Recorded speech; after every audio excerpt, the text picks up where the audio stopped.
नमो हरिहन्तानं नमो सिद्धानं नमो आर्यानं नमो वज्राय नमो लोहे सप्तसा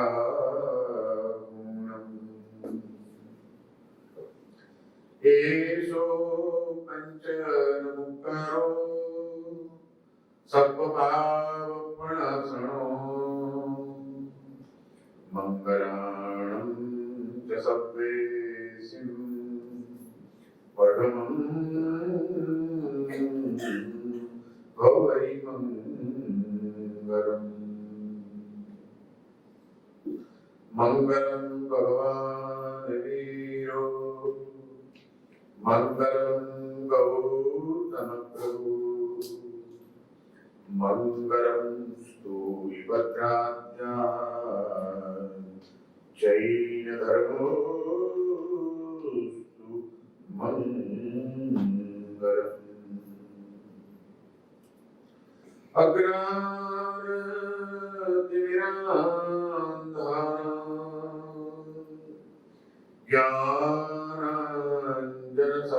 ज्ञानाञ्जनशलाकया नेत्रं मीलितं येन तस्मै श्री गुरवे नमः तस्मै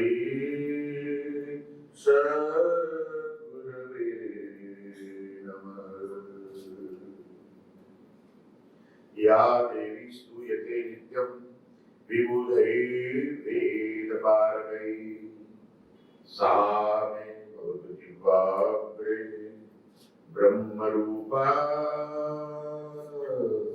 सरस्वती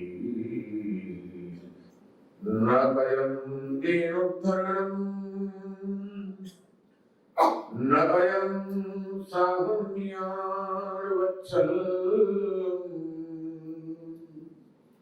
यजम्नि वीरावो न धार्यो आर्यो जम्मो न भयं दीनोद्धरणं न भयं साहुन्यावत्सल्यम् यजम्नि वीरावो न धार्यो आर्यो जेणे આ માનવ જન્મ પ્રાપ્ત કરીને દીન દુખીનો ઉદ્ધાર નથી કર્યો, જેણે સાગરિકોનું વાત્સલ્ય નથી કેળવ્યું અને જેણે આ હૃદયની અંદર વિતરાગ પ્રભુને ધારણ નથી કર્યા, એ આ જીવન હારી ગયો છે. જીવનને સફળ બનાવવું હોય તો આગળની બે વાતો પણ તો જ આવશે કે પહેલા ત્રીજી વાતને જો આપણે હૃદયસ્થ કરી હશે તો હૃદયની અંદર વિતરાગ પ્રભુને ધારણ કરવાના છે. મંદિરમાં વિતરાગ પ્રભુની પ્રતિષ્ઠા કરીએ એક વાત છે, પણ હૃદય મંદિરની અંદર જે દિવસે પ્રભુ પ્રતિષ્ઠિત થઈ જશે ત્યારે વિતરાગ અર્યંત પરમાત્મા આપણા જીવન સાથી બની જશે. પ્રત્યેક ક્ષણે, પ્રત્યેક પળે અને પ્રત્યેક સ્થળે જ્યાં પણ આપણો શ્વાસોશ્વાસ ચાલતો હોય ત્યાં આપણા શ્વાસોશ્વાસ સાથે સાથે વિતરાગ પ્રભુનું સ્મરણ થતું હોય, વિતરાગની ચેતનાની સાથે આપણી ચેતનાનો કોઈ સ્પર્શ થયેલો હોય, એ ભૂમિકા જ્યારે આવે ત્યારે આપણું જીવન ધન્ય બની જાય, ત્યારે આપણું જીવન સફળ બની જાય છે. કારણ કે સમગ્ર જૈન ધર્મના પાયામાં જો કોઈ હોય, આ ધર્મના પ્રવર્તક જો કોઈ હોય, સત્ય ધર્મનું દર્શન કરાવનાર જો કોઈ હોય, વિશ્વની વાસ્તવિકતાનું ભાન કરાવનાર જો કોઈ હોય, આત્માના સ્વરૂપની ઓળખાણ કરાવનાર જો કોઈ હોય, તો તે એક જ તત્વ છે આ વિશ્વની અંદર અને તે વિતરાગ પ્રભુ. અને એટલા માટે જૈન ધર્મની શરૂઆત નમો અરિહંતાણથી થાય છે. મોટામાં મોટો પ્રાચીનમાં પ્રાચીન શાશ્વત ગણાતો જૈન ધર્મનો જો કોઈ મંત્ર હોય તો તે નવકાર મંત્ર. પણ એ નવકાર મંત્રનો પ્રારંભ શેનાથી થાય છે? કોને નમસ્કાર કરવાથી થાય છે? પહેલું પદ શા માટે અરિહંતનું જ મૂક્યું? તમારું મારું આપણા સૌનું અંતિમ તો લક્ષ્ય છે સિદ્ધત્વની પ્રાપ્તિનું, મોક્ષની પ્રાપ્તિનું. પણ છતાં નમો સિદ્ધાણમ પહેલા કેમ ન મૂક્યું? નમો અરિહંતાણમ પહેલા કેમ મૂક્યું? કારણ એક જ છે કે અરિહંત એક એવું તત્વ છે કે જે સ્વયં પોતે સાધના કરીને સિદ્ધત્વને પ્રાપ્ત કરી લેતા હોય છે. અને સિદ્ધત્વ પ્રાપ્ત કરતા પહેલા સાધના દ્વારા પૂર્ણ જ્ઞાન પ્રાપ્ત કરીને એ આખા જગતને સિદ્ધત્વનો સાચો માર્ગ બતાવતા હોય છે. જો અરિહંત ન હોય તો સિદ્ધત્વના માર્ગનું અસ્તિત્વ સંભવ નથી. અને જ્યાં માર્ગ જ ન હોય, મંજિલ જ ન હોય, તો શિખરે ક્યાં સુધી પહોંચવાનું હતું? સિદ્ધત્વની પ્રાપ્તિ કરવી છે તો અરિહંતના શરણે ગયા વિના ચાલશે નહીં. સિદ્ધત્વને પામવું છે તો અરિહંતને ઓળખ્યા વિના ચાલશે નહીં. અરિહંતને ઓળખવા છે તો એના સ્વરૂપને સમજ્યા વિના ચાલશે નહીં. અને એનું સ્વરૂપ સમજાઈ જાય, એનો માર્ગ દેખાઈ જાય, એ માર્ગે ચાલવાની પ્રેરણા અને પ્રોત્સાહન જાગી જાય તો આ સંસારમાં કોઈ કાર્ય એવું નથી જે આપણા માટે અશક્ય હોઈ શકે. કારણ કે અરિહંત પરમાત્માની સાધના, અરિહંત પરમાત્માની પૂર્ણપણે વિકસિત ગયેલી દિવ્ય ચેતના, ભારોભાર એમની ઉર્જા, એનામાં એટલો પ્રભાવ છે કે નિરાધારનો આધાર બની શકે છે, અશરણને શરણ આપી શકે છે, અનાથના નાથ બની શકે છે. અને સંસારની અંદર ભટકતા જીવોને માટે તરણ તારણ હાર જહાજ બની શકે છે. કોઈ પણ સંસારી જીવ ડૂબે નહીં જો એ અરિહંતના શરણમાં ચાલ્યો જાય તો, હૃદયથી અરિહંતને ધારણ કરી લે તો, અરિહંતની ચેતના સાથે પોતાની ચેતનાનું એકીકરણ કરી શકે તો. નવો અરિહંતાણમ બોલવાથી માત્ર કામ નહીં થાય. નમન પણ સાચું ક્યારે થાય? કોની આગળ તમે નમો? અશરણના શરણ છે, અનાથના નાથ છે, નિરાધારના આધાર છે. એ કેવું શેનું છે? પણ એ સાથે સાથે આપણને આધારભૂત ક્યારે લાગે? મારા માટે આ જગતની અંદર શરણભૂત જો કોઈ તત્વ હોય તો એકમાત્ર અરિહંત પરમાત્મા જ છે. એ દ્રઢ શ્રદ્ધા ક્યારે જાગૃત થાય? અરિહંતને જો આપણે સમજ્યા હોઈએ તો, અરિહંતના સ્વરૂપને આપણે જાણ્યું હોય તો. કારણ કે નમન તેને જ થાય છે, શરણાગતિ તેની જ સ્વીકારાય છે જેનામાં આપણી શ્રદ્ધા સ્થાપિત થઈ હોય છે. શ્રદ્ધા વિના શરણ શક્ય નથી. જેની ઉપર તમને શ્રદ્ધા ન હોય એના શરણે તમે જઈ શકો ખરા? ચારે બાજુ ભયોથી વ્યાપ્ત હો, ચારે બાજુ જોખમ હોય, બહાર નીકળવામાં પણ એટલા બધા તમારી પ્રત્યે દુશ્મનો ઉભા થઈ ગયેલા હોય, એની વચ્ચે પણ તમારે બહાર નીકળવું જ હોય તો કોઈનો સહારો જોઈએ કે નહીં? અને કોનો સહારો લો? આ બધાની વચ્ચે મને બચાવી શકે એમ હોય તો આ છે, મારી રક્ષા કરવાની તાકાત એનામાં છે. એવી શ્રદ્ધા જેનામાં હોય એને પકડીને, એને જ અનુસરીને, એને જ શરણે તમે બહાર નીકળી શકો કે તમે તેના શરણે નીકળી શકો. આ સંસાર સાગરની અંદર આપણે ચારે બાજુ અનેક જાતના ભયોથી ઘેરાયેલા છીએ. અનાદિકાળના કુસંસ્કારો આપણું ગળું દબાવી રહ્યા છે. જન્મ જન્માંતરથી પડેલી આપણા અંતરની વાસનાઓ આપણને ગમે ત્યારે ચલિત કરવા માટે સમર્થ છે. અને એ બધાની વચ્ચે આપણો આત્મભાવ ક્યાંય ગુમ થઈ જાય એવી પરિસ્થિતિની વચ્ચે આપણે આ સંસારની અંદર ચારે બાજુ કાદવ કીચડના છાંટા ઉડી રહ્યા છે. એની વચ્ચે આપણે જીવવાનું અને એની વચ્ચેથી અનિશુદ્ધ બહાર નીકળવાનું ક્યાંથી શક્ય બને જો કોઈ આપણું રક્ષક તત્વ આપણી પાસે ન હોય તો? અને એ તાકાત આપણા મલિનતમ એવા આત્માને પવિત્રતમ બનાવવાની તાકાત ભાવનાઓથી ઘેરાયેલા આપણા આત્માને પવિત્ર ભાવનાઓમાં ચિંતા રાખવાની તાકાત જો કોઈ તત્વની અંદર હોય, એવું સામર્થ્ય જો કોઈનામાં હોય, એવી કરુણા જો કોઈનામાં હોય, તો આ વિશ્વની અંદર અર્યંત પરમાત્મા સિવાય કોઈ તત્વ નથી. અને એટલા માટે આપણા સર્વોત્કૃષ્ટ આરાધ્ય અર્યંત પરમાત્મા વડાડવામાં આવેલા છે. આપણા જીવનની તમામ આરાધનાઓનું અંતિમ લક્ષ્ય અર્યંત છે. જૈન ધર્મનું અસ્તિત્વ અર્યંત વિના શક્ય નથી. સમગ્ર જૈન ધર્મનો મહેલ અર્યંતને જો કાઢી નાખવામાં આવે તો કરોડો પુષ્કળ તો ભૂગી ગયા વિના રહી શકે નથી. આવા સર્વશક્તિમાન, પવિત્રતમ, જગત કલ્યાણકારી એવા અર્યંત પરમાત્માની આરાધના કરીને એ અર્યંત પરમાત્માની સાથે આપણા આત્માનો સંબંધ જોડીને હું જુદો છું ને અર્યંત જુદા છે ભેદભાવનું વિલોપન કરીને અભેદપણે અર્યંતમય બનવાની સાધના કરી શકીએ જો આપણે, તો જ આપણે આ જન્મને જીતી ગયા કહેવાઈએ ને જીવી ગયા કહેવાઈએ. નહીં તો જ્ઞાની પુરુષો કહે છે યયતિ વિજરાઓ નધાર્યો હાર્યો જન્મો. જેણે હૃદયમાં વિતરાગને ધારણ નથી કર્યા એ આ જન્મ હારી ગયો છે. અર્યંત પદની માળાઓ બધા ઘણી હશે. લાખ નૌકાર ને 9 લાખ નૌકાર પણ કદાચ ઘણા ભાગ્યશાળીઓએ ગણી લીધા હશે કે ગણતા હશે. અને એ 9 લાખનો જાપ પૂરો કરવામાં નૌકાર મંત્રમાં સૌથી પહેલું નમો યંત્રાણો નમસ્કારનો આયણ નમો યણ માળા ઉપર અર્યંતનું સ્મરણ પણ કરી લીધું હશે.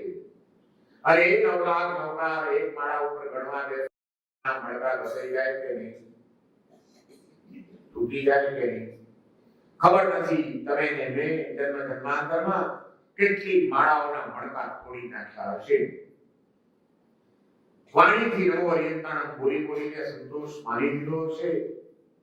ક્વોન્ટિટીની ગણતરીઓ કરીને આપણે બસ ધર્માત્માઓ થઈ ગયા અને હવે મારો મોક્ષ નક્કી છે એવી ભ્રમણાઓમાં કદાચ રાખ્યા હશું. પણ જ્ઞાની પુરુષો કહે છે માળાના મણકા ફેરવ્યા પણ મનના મણકા જો ફર્યા નહીં તો એ જીવ તારું કલ્યાણ શક્ય નથી. માળાના મણકા ફરી જાય છે, મનના મણકા કેટલા ફર્યા? મન આમથી આમ કેટલું ગયું? ઉદ્ગલ ભાવમાંથી પરમાત્મા ભાવ તરફ એની રુચિ કેટલી કેળવાય? એનું કોઈ દિવસ આપણે આત્મનિરીક્ષણ કર્યું છે ખરું? જ્ઞાનથી નૌકારવાળી ગણી, મેં આટલો ધામ કર્યો, મેં આટલા લાખના અનુષ્ઠાન કર્યા, બહુ સારું કર્યું. કમસે કમ અશુભમાંથી નિવૃત્તિ થઈને શુભમાં તમે પ્રવૃત્તિ કરી, સારું કર્યું છે. પણ એ શુભ પ્રવૃત્તિ શુદ્ધ ભાવમાં પરિણમી કે નહીં, દિવ્ય તત્વની સાથે અનુસંધાન થયું કે નહીં, એની કોઈ અનુભૂતિ કરીને જીવનમાં ક્યારે ન અનુભવ્યો હોય એવો અંતરનો કોઈ આનંદ અનુભવ્યો કે નહીં, એનું પણ નિરીક્ષણ કરવું બહુ જરૂરી છે. નવપદની આરાધના આજે હજારો ભાગ્યશાળીઓ આપણા જૈન સંઘની અંદર કરતા હોય છે. આઈની ઓળી કરીને અને એમાં પહેલા જ દિવસે અર્યંત પદની આરાધના કરે.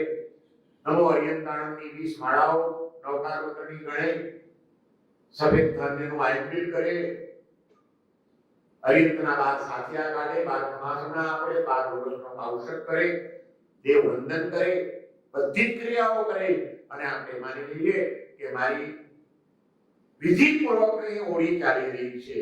મેં આજે અર્યંત પદની આરાધના મારી સંપૂર્ણ વિધિ સાથે કરી. પણ આપણને ખ્યાલ નથી, પૂરી વિધિનો આપણે જ્ઞાન પણ મેળવ્યું નથી કે આ બધી જે વિધિ છે, બાર સાથિયા કાઢવાની, બાર ખમાસણા આપવાની, બાર રોગસનો ઔષધ કરવાની, સફેદ ધાન્યનું આયંબિલ કરવાની, એમ સાથે સાથે જ્ઞાની પુરુષોએ સૌથી વધુ મહત્વ આ બધાને સાથે શેની ઉપર આપ્યું છે? રત્નશેખર સુરી મહારાજ શ્રી શ્રીવાદ કહા નામના ગ્રંથની રચના કરતા શ્રીપાદ મહારાજાનું જીવન ચરિત્ર લખતા પહેલા શ્લોકમાં કહે છે કે હરિહાઈ નવ પયાઈ જાયતા યે કમલ મજ્જમ્મી શ્રી સિદ્ધ ચક્કમાપ ઉત્તમમ કિંપી જંપે. અર્યંતાદી નવે પદોનું હૃદય કમળની અંદર ધ્યાન કરીને હવે પછી હું સિદ્ધ ચક્રનો કંઈક મહિમા સમજાવીશ. કાર્ય શું કરવું છે એમને? જગતના જીવોને સિદ્ધ ચક્રનો મહિમા સમજાવવો છે. તો સીધું ન સમજાવી શકત, પણ સીધું સમજાવવા નથી બેસતા. એ પોતે જ કહે છે કે અરિહાઈ નવપરાય જાયતા યે કમળ બજ્જપી હૃદય કમળની અંદર અર્યંતાદી પદોનું ધ્યાન કરીને પછી હું મહિમા સમજાવીશ. કારણ કે સાચું સ્વરૂપ સમજવું એ મુશ્કેલ છે અને સમજ્યા વિના સમજાવવું મુશ્કેલ છે. પણ એ સમજણ ક્યારે આવે, અર્યંતનું સાચું સ્વરૂપ ક્યારે સમજાય? જ્યારે ધ્યાન દ્વારા એની સાથે તાદાત્મ્ય ભાવ સધાય, એકીકરણ સધાય, અર્યંત જુદા અને હું જુદો એ ભેદ ભૂલાય, ત્યારે અર્યંતની વાસ્તવિકતાનો આપણને પરિચય થાય કે ઓહો, અર્યંત એટલે આ તત્વ છે. અને ત્યારે મસ્તક ઝૂકી જાય, સર્વશક્તિમાન એવા અર્યંતની પ્રત્યે શ્રદ્ધા સ્થાપિત થઈ જાય અને એની શરણાગતિ સ્વીકારવા માટે આપણો આત્મા તૈયાર થઈ જાય. એના શરણે રહેવું છે અને જેના શરણે ગયા હોઈએ એની એક એક આજ્ઞાઓનું પાલન કરવાનું મન થાય જ. મારા પ્રભુએ મારા માટે શું કીધું છે, કઈ કઈ વસ્તુઓ જાણવાની મને એમણે પ્રેરણા કરી છે, એ પદાર્થો કયા છે, કઈ કઈ વસ્તુ છોડવાની એમણે મને વાતો કરી છે, એ પદાર્થો કયા છે, કઈ કઈ વસ્તુઓ જીવનમાં ઉતારવાની એમણે મને પ્રેરણા કરી છે, ઉપાદેય પદાર્થો કયા છે. એ જ્ઞેય અને ઉપાદેયનું સાચું જ્ઞાન થઈ જાય અને એ માર્ગ મારા માટે સાચો માર્ગ છે, તો જ આ સંસાર સાગરમાં ડૂબતો એવો મારો આત્મા બચી શકશે અને તરી જશે. એવી શ્રદ્ધા સ્થાપિત થઈ જાય ત્યારે અર્યંતના માર્ગે ચાલવાનો પુરુષાર્થ સહજપણે ચાલી જાય. અર્યંતની આપણી ઉપર જો સૌથી મોટી કોઈ ઉપકૃતિ હોય, એમનો જો કોઈ અનન્ય ઉપકાર હોય તો તે આ જ છે કે સ્વયં સાધના કરીને, સાધનાના પ્રયોગો દ્વારા અનુભૂતિઓ પ્રાપ્ત કરીને એક એવા તબક્કે પહોંચ્યા કે જ્યારે એમને સમગ્ર વિશ્વનું સત્યનું દર્શન થઈ ગયું. અને એ પછી પોતે જાણતા હોવા છતાં, કારણ કે કોઈ પણ અર્યંતનો આત્મા જન્મ ધારણ કરે ત્યારથી જ એમને ત્રણ જ્ઞાન સાથે લઈને દેવલોકમાંથી એમનું ચલણ થતું હોય છે. અધિ જ્ઞાન, શ્રુત જ્ઞાન અને અવધિ જ્ઞાન, ત્રણ જ્ઞાન સાથે એમનું ચલણ થયું. દીક્ષા જ્યારે લે છે એક ક્ષણે એમને ચોથું મન પ્રયોગ જ્ઞાન પણ ઉત્પન્ન થઈ જતું હોય છે. અને સાધના કરતા કરતા કરતા કરતા એક તબક્કો આવે છે કે જ્યારે એમને કૈવલ્યની પ્રાપ્તિ થાય છે, એ સર્વજ્ઞ બને છે અને કેવળ જ્ઞાન પ્રાપ્ત થયા પછી તો એમના માટે આખું વિશ્વ, કારણ હાથમાં રહેલું કોઈ નાનું તત્વ હોય એની જેમ ચારે બાજુથી જ્ઞાન જોતા હોય એ રીતે જોવાની આત્મશક્તિ, આત્મદૃષ્ટિ એમની ખુલી જતી હોય છે. જ્ઞાનાવર્ણીય કર્મનો સંપૂર્ણ ક્ષય થઈ જવાના કારણે અનંત જ્ઞાન આત્માના ગુણનું પ્રકટીકરણ થઈ જતું હોય છે. આવા એ સર્વજ્ઞ પ્રભુ એમણે જે કહ્યું છે એમાં કોઈ ફેરફાર હોઈ શકે નહીં. એવી દ્રઢ શ્રદ્ધા સ્થાપિત થાય તો જ એ અર્યંતના માર્ગે ચાલવાનો પુરુષાર્થ આપણે કરી શકીએ. આપણે અર્યંતની આરાધના કરીએ પણ અર્યંત પ્રભુનું સ્વરૂપ સમજવા માટેનો પુરુષાર્થ કર્યો છે ખરો? અર્યંતના એક એક વિશેષણોને આપણે સમજવાનો પ્રયત્ન કર્યો છે ખરો? જ્યારે ત્યારે અર્યંત પ્રભુનું જન્મ થાય, જીવન થાય, દીક્ષા થાય, ગૌરનામ થાય, ત્યારે ભક્તો, સ્વજનો, રાજાઓ, મહારાજાઓ એના બધા પ્રભુની વંદના કરે અને પ્રભુની સ્તુતિ કરે તો સમજ્યા. પણ દેવલોકની અંદર રહેલા સૌધર્મેન્દ્ર, શક્રેન્દ્ર, 64 ઇન્દ્રો એ પ્રભુના દિવ્ય પ્રસંગને ઉજવવા માટે એમના હૃદયમાં ભક્તિનો એક ભાવ જાગે અને ત્યારે ઇન્દ્ર મહારાજા આવીને પ્રભુની સ્તુતિ કરે કે આ કોણ, કયો આત્મા છે. અને એ સ્તુતિ શક્ર એટલે કે ઇન્દ્ર એના દ્વારા કરાયેલી સ્તુતિ, એનું નામ છે શક્રસ્તવ, કે જે શક્રસ્તવને આજે આપણે નમોત્થુણમ સૂત્ર દ્વારા ઓળખીએ છીએ. એ નમોત્થુણમ સૂત્રનું એક એક પદ એ અરિહંતની ઓળખાણ છે. આમાંથી કદાચ ઘણા બધાને નમોત્થોણમાં આવડતું હશે. તમે બધા એવા ભાગ્યશાળી છો, એવા સંસ્કારી કુટુંબોમાં અને ધર્મ પ્રેમી પરિવારોમાં તમને જન્મ મળ્યો છે કે જેના કારણે તમારામાંના ઘણા બધા ભાગ્યશાળી ભાઈ બહેનો દેરાસરોમાં જતા હશે, ભગવાનની પૂજાઓ કરતા હશે, કોઈ અષ્ટપ્રકારી પૂજા પણ કરતા હશે, અને એ દ્રવ્ય પૂજા કર્યા પછી ભાવ પૂજામાં પ્રવેશ કરો ત્યારે ચૈત્યવંદન પણ કરતા હશો, અને એ ચૈત્યવંદનમાં નમોત્થોણમ સૂત્ર પણ બોલતા હશો. બહુ જ સારી વાત છે. દ્રવ્ય પૂજા કર્યા પછી ભાવ પૂજામાં પ્રવેશ કરવો જ જોઈએ. ખાલી પૂજા કરીને ચાલતી ન પડાય. ચૈત્યવંદન થવું જ જોઈએ, ભગવાનના ગુણગાન ગાવા જ જોઈએ, ભગવાનનું ધ્યાન કરવું જ જોઈએ. પણ એ નમોત્થોણમ સૂત્ર બોલનારા ભાગ્યશાળીઓને નમોત્થોણમના એક એક પદના અર્થ અને એની પાછળના રહસ્યોનું જ્ઞાન તો હશે જ ને. અરિયંતાણમ નમોત્થોણમ અરિયંતાણમ ભગવંતાણમ આયગરાણમ તીર્થૈરાણમ સૈંતમુત્તાણમ પુરુષોત્તમાણમ પુરુષસિંહાણમ પુરુષસર્વાર્થુંડિયાણમ પુરુષવરગંધકથિણમ લોકોત્તમાણમ લોકરાણમ લોકિયાણમ લોકૈવાણમ. આ એક એક પદ બોલતા રહીએ અને અરિયંતનું અલગ અલગ પાસું આપણને દ્રષ્ટિગોચર થતું જાય અને આપણું મસ્તક ઝૂકતું જાય.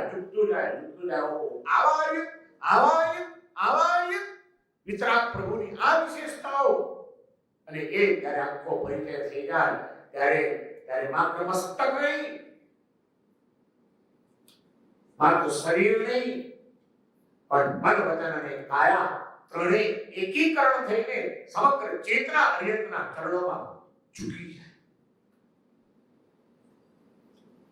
નમોત્થોણમના ભાવ, નમોત્થોણમના એક એક શબ્દની પાછળ રહેલા રહસ્યો આપણામાંથી કેટલા ગણતા હશે.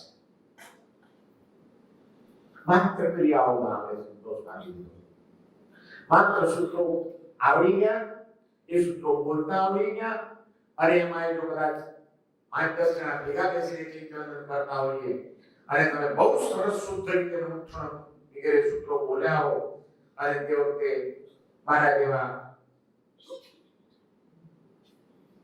થોડા ભાવુક માણસો પ્રશંસા કરે, ઓહો બહુ તમે સરસ બોલો છો, તમારા સૂત્રો એટલા શુદ્ધ, કેટલું સરસ તમે બોલ્યા, એટલે પછી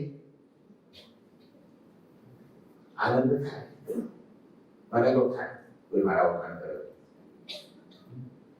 પણ સરસ બોલ્યા એનો આનંદ થાય છે, પણ હું જે બોલ્યો એના રહસ્યો જ મને ખબર નથી, એનું દુઃખ થયું હોય એ દિવસે, એવું કોઈ વાર બન્યું જીવનમાં? નમોત્થોણમના એક એક પદોની પાછળ કેવા ગંભીર રહસ્યો પડ્યા છે. તમે વિચાર કરો, 1444 ગ્રંથોની રચના કરનાર હરિભદ્ર સુનીજી મહારાજ જેવા વિદ્વાન આચાર્ય એ નમોત્થોણમ સૂત્રના એક એક પદ પર વિવેચન લખીને લલિત વિસ્તરા નામનો આખો ગ્રંથ લખ્યો છે. લલિત વિસ્તરા એટલે બીજું કંઈ નથી, નમોત્થોણમ સૂત્રનો વિસ્તાર છે. અને એ સંસ્કૃત ભાષાના વિશાળકાય ગ્રંથની ઉપર આપણા જેવા બાળ જીવોની ઉપર ઉપકાર કરીને અમારા પરમ ગુરુદેવ ઉપકારી પ્રેમ તુલસીજી મહારાજના અંતેવાસી તરીકે આવું ખુદ જીવન જેમણે વિતાવ્યું એવા ભુવન ભાનુસુરેશ્વરજી મહારાજ સાહેબે એ લલિત વિસ્તરા ગ્રંથની ઉપર એના એક એક પદને લઈને પરમ તેજ નામનું ગુજરાતીમાં પુસ્તક લખ્યું અને એના 2 ભાગ છપાઈ ગયા છે. ગુજરાતીમાં તમારે સમજવું હોય તો એ નમોત્થોણમના વિસ્તૃત અર્થ સમજવા આજે પડે એમ છે, પણ કમનસીબ છે આપણું કે આપણે જ્ઞાનની ભયંકર ઉપેક્ષા કરી છે. ખબર પણ નહીં હોય, કદાચ આમાંના અડધાથી ઉપર જણાને પણ ખબર નહીં હોય કે નમોત્થોણમ ઉપર હરિભદ્ર સુનીજી મહારાજે આવું વિસ્તૃત વિવેચન લખ્યું છે. એમાંના મોટા ભાગને ખબર નહીં હોય કે સંસ્કૃત ભાષા અમે ભલે નથી ભણ્યા તો અફસોસ કરવાની જરૂર નથી. વર્તમાન કાળના આવા મહાન તપસ્વી આચાર્ય ભુવન ભાનુસુરેશ્વરજી મહારાજ સાહેબે એની ઉપર ગુજરાતીમાં વિસ્તૃત વિવેચન લખીને આપણી ઉપર ઉપકાર કર્યો છે. આ બધા પુસ્તકો અમારી લાઇબ્રેરીમાં શોભા બનીને પડ્યા હોય છે. કોણ વાંચે? કોણ વાંચે? જ્ઞાનનો રસ કોને છે? ખાલી નવોર્યંતના બોલી દેવાથી માનતા નહીં કે આપણું કામ પતી જાય છે. ક્રિયા કલ્યાણકારીની છે. કોઈ ક્રિયા છોડવાની જરૂર નથી, પણ એ ક્રિયાની સાથે જ્ઞાન ભળે એ બહુ મહત્વનું છે. ક્રિયા વિનાનું જ્ઞાન અને જ્ઞાન વિનાની ક્રિયા બંને અધૂરા છે. બંનેનું જ્યારે સંયોજન થાય ત્યારે મોક્ષ માર્ગ પરિપૂર્ણ થાય છે. જ્ઞાન ક્રિયાભ્યામ મોક્ષ તત્વાર્થ સૂત્ર જે આપણું એક સર્વમાન્ય સૂત્ર છે, જેને શ્વેતાંબર પરંપરા, દિગંબર પરંપરા, સ્થાનકવાસી પરંપરા, તેરાપંથી પરંપરા, જૈન ધર્મના વર્તમાન 4 મુખ્ય સંપ્રદાયો બધાએ જેને માન્ય કરેલું છે એવું સર્વમાન્ય કોઈ ગ્રંથ હોય તો એ તત્વાર્થ સૂત્ર છે. ઉપાસવાદીજી મહારાજનું લખેલું, અને એ તત્વાર્થ સૂત્રની અંદર સૂત્રાત્મક છે. એમાંનું એક નાનકડું એક સૂત્ર એમાં આવે છે, જ્ઞાન ક્રિયાભ્યામ મોક્ષ. મોક્ષ કેવી રીતે થાય? જ્ઞાનથી તો કે નામ, ક્રિયાથી તો કે નામ. જ્ઞાન ક્રિયાભ્યામ, જ્ઞાન અને ક્રિયા બંનેના સમન્વયથી જ મોક્ષની પ્રાપ્તિ થાય. આપણે ક્રિયાની પરંપરા જાળવવાની થોડી કાળજી રાખી છે. આપણે આપણા બાળકોને પણ ક્રિયાના સંસ્કાર આપવાનો પ્રયત્ન કર્યો છે, પરંતુ હવેની નવી પેઢી, હવેનું નવું જનરેશન એટલું બુદ્ધિશાળી આવ્યું છે કે તમે એને ક્રિયામાં જોડશો તો નાના હશે ત્યારે જોડાશે, પણ જરાક મોટા થયા, સમજણા થયા એટલે તરત જ તમને સવાલ કરશે કે ચૈતન્ય શું કામ કરવાનું? ત્યારે તમે એને સમજાવી શકશો ખરા? એ કહેશે કે આ મમ્મી તમે શું બોલી ગયા, આનો અર્થ શું? તો આપણે એને નવું થોડોના અર્થ સમજાવી શકીએ એવી ક્ષમતા કરી આપણે નહીં ચાલી શકે.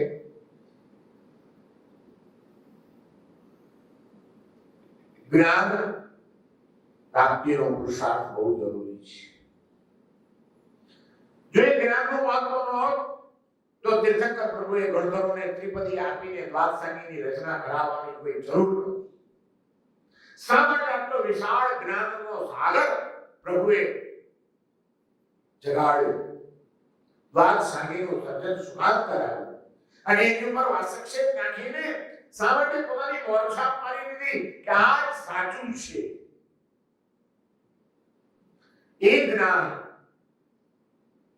ભલે ઓરિજિનલ અર્ધમાર્ગની ભાષામાં લખાયેલું હોય, પછીના આચાર્યો દ્વારા અનેક ગ્રંથો વડે સંસ્કૃતમાં લખાયેલા હોય, પણ સમય પ્રમાણે જેમ જેમ પરિવર્તનો આવે તેમ તેમ આપણો સંઘ એટલો પુણ્યશાળી છે. આપણે ત્યાંના ચતુર્વેદ સંઘના આત્માઓ એવા અનેક આચાર્ય ભગવંતો છે, એવા અનેક મુનિ ભગવંતો છે, એવા અનેક સાધ્વીજી મહારાજો છે, અને એવા અનેક શ્રાવક શ્રાવિકાઓ છે કે જે પોતપોતાની કોઈ પાસે જ્ઞાનની શક્તિ છે, કોઈની પાસે અર્થની શક્તિ છે, કોઈની પાસે સમયની શક્તિ છે, કોઈની પાસે ચિંતનની શક્તિ છે, કોઈની પાસે લેખનની શક્તિ છે, કોઈની પાસે વક્તૃત્વની શક્તિ છે. પોતપોતાની શક્તિનો ઉપયોગ કરીને એ ગણધર ભગવંતોના જ્ઞાનના ખજાનાને એ આચાર્ય ભગવંતોએ વહાવેલી જ્ઞાનની સરવાણીઓને ગુજરાતી ભાષામાં, હિન્દી ભાષામાં અને હવે કાળનો તગાદો સમજીને ઇંગ્લિશ ભાષામાં પણ એના અનુવાદો અને વિવેચનો પ્રગટ થતા રહ્યા છે. અનેક એવી સંસ્થાઓ છે કે જે આ કાર્ય કરી રહી છે. અને છેલ્લામાં છેલ્લું ટેકનોલોજીનો ઉપયોગ કરીને હવે ઈ લાઇબ્રેરી પણ ઉપલબ્ધ થઈ ગઈ છે. અત્યાર સુધીમાં ધીમે ધીમે વધતા અત્યારે 70 જૈન સંઘો જૈનના અંડરમાં, જૈના એક અમ્બ્રેલા સંસ્થા છે, અમેરિકાના તમામ જૈનોને સમાવતી federation of Jain association in North America. North America એટલે અમેરિકા અને કેનેડા બંને એમાં આવી જાય.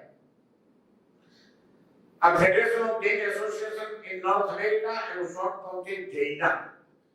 એ જૈનાના નેજા હેઠળ 70 જૈન સંઘો અત્યારે વિતરાગ પ્રભુના ધર્મની આરાધનાનો પુરુષાર્થ ત્યાં આગળ કરી રહ્યા છે. એવા કેટલાક અભ્યાસી આપણા શ્રાવકો બહુ નિષ્ઠાપૂર્વક કામ કરી રહ્યા છે. રાણીના ડોક્ટર પ્રવીણભાઈ, ચિકાગોમાં ડોક્ટર મુકેશ જોશી, ચિકાગોમાં એવા જ એક અભ્યાસી દર્શનાબેન, આ બધી વ્યક્તિઓ એમણે વ્યવસ્થિત રીતે જૈન ધર્મના ઊંડા અભ્યાસો કર્યા છે અને એ અભ્યાસો કરીને પ્રાચીન કાળથી લઈને વર્તમાન કાળ સુધીના જૈન ધર્મના તાત્વિક ગ્રંથોને એમણે વ્યવસ્થિત તૈયાર કરી અને સ્કેન વગેરે કરી અને આખી જૈન લાઇબ્રેરી તૈયાર કરી છે. લાખો પાના આપણા ગ્રંથોના, કારણ કે પહેલી ડીવીડી જે મારી પાસે આવી એમાં 2.5 લાખ પાના છે. આવી એક ડીવીડી છે મારી પાસે. તો કોમ્પ્યુટરમાં નાખો એટલે તમારે જે ગ્રંથ જોઈતો હોય તમે સર્ચ મારો એટલે તરત જ એ ગ્રંથ તમારી પાસે ઉપલબ્ધ થઈ જાય. હવે તો એમણે સીધું ડીવીડી ની પણ જરૂર નહીં, તમે ડાયરેક્ટ સર્ચ મારો જૈના ખોલી અને એ જૈન લાઇબ્રેરી ખોલી અને તમારે જે પુસ્તક જોઈતું હોય એ પુસ્તક, એના ગુજરાતી અનુવાદો, જેના ઇંગ્લિશ અનુવાદો બધું જ તમને ઘરે બેઠા તમારા મોબાઈલમાં, તમારા ટેબમાં, તમારા કોમ્પ્યુટરમાં તમે બેસીને જાણી શકો, વાંચી શકો, અભ્યાસ કરી શકો. આવી સરસ મજાની સગવડ ઉપલબ્ધ થઈ ગઈ છે. વાહ! એ બધું કરવાનો ટાઈમ ક્યાં છે આપણી પાસે? દુનિયાદારીનું જ્ઞાન મેળવવા માટે ઊંચા આવીએ તો ગુજરાતની વાણીનું જ્ઞાન મેળવવાનો પુરુષાર્થ કરીએ ને. જ્ઞાનની ઉપેક્ષા કેમ ચાલી શકે? ક્રિયાઓ કરીને સંતોષ માનીશું નહીં ચાલે. અર્યંત પદની આરાધના કરવી છે અને અર્યંતને જો આપણે સમજીશું નહીં. ઇન્દ્ર મહારાજાએ નમોત્તરમ સૂત્રની અંદર ભારો અર્યંતના સ્વરૂપને ખુલ્લું કરી નાખ્યું છે. કેટલા સૂક્ષ્મ ફેરફારો! અભય દયાણમ, ચક્ષુ દયાણમ, મગ્ગ દયાણમ, શરણ દયાણમ, અભયના દાતા, માર્ગના દાતા, ચક્ષુના દાતા. હવે માર્ગ બતાવનારા અને ચક્ષુના દાતા શું ફરક? આ સૂક્ષ્મ ફરક શું છે? બધું સમજાવી દીધું સુખી મહારાજે.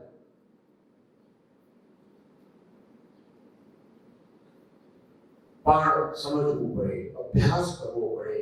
કદાચ જાતે ન સમજાય તો કોઈ જ્ઞાની ગુરુ મહારાજની પાસે બેસીને, જે થોડાક પણ અભ્યાસી હોય એમની પાસે બેસીને એ વાતને સમજવી પડે અને એ માટે જીવનનો સમય કાઢવો પડે.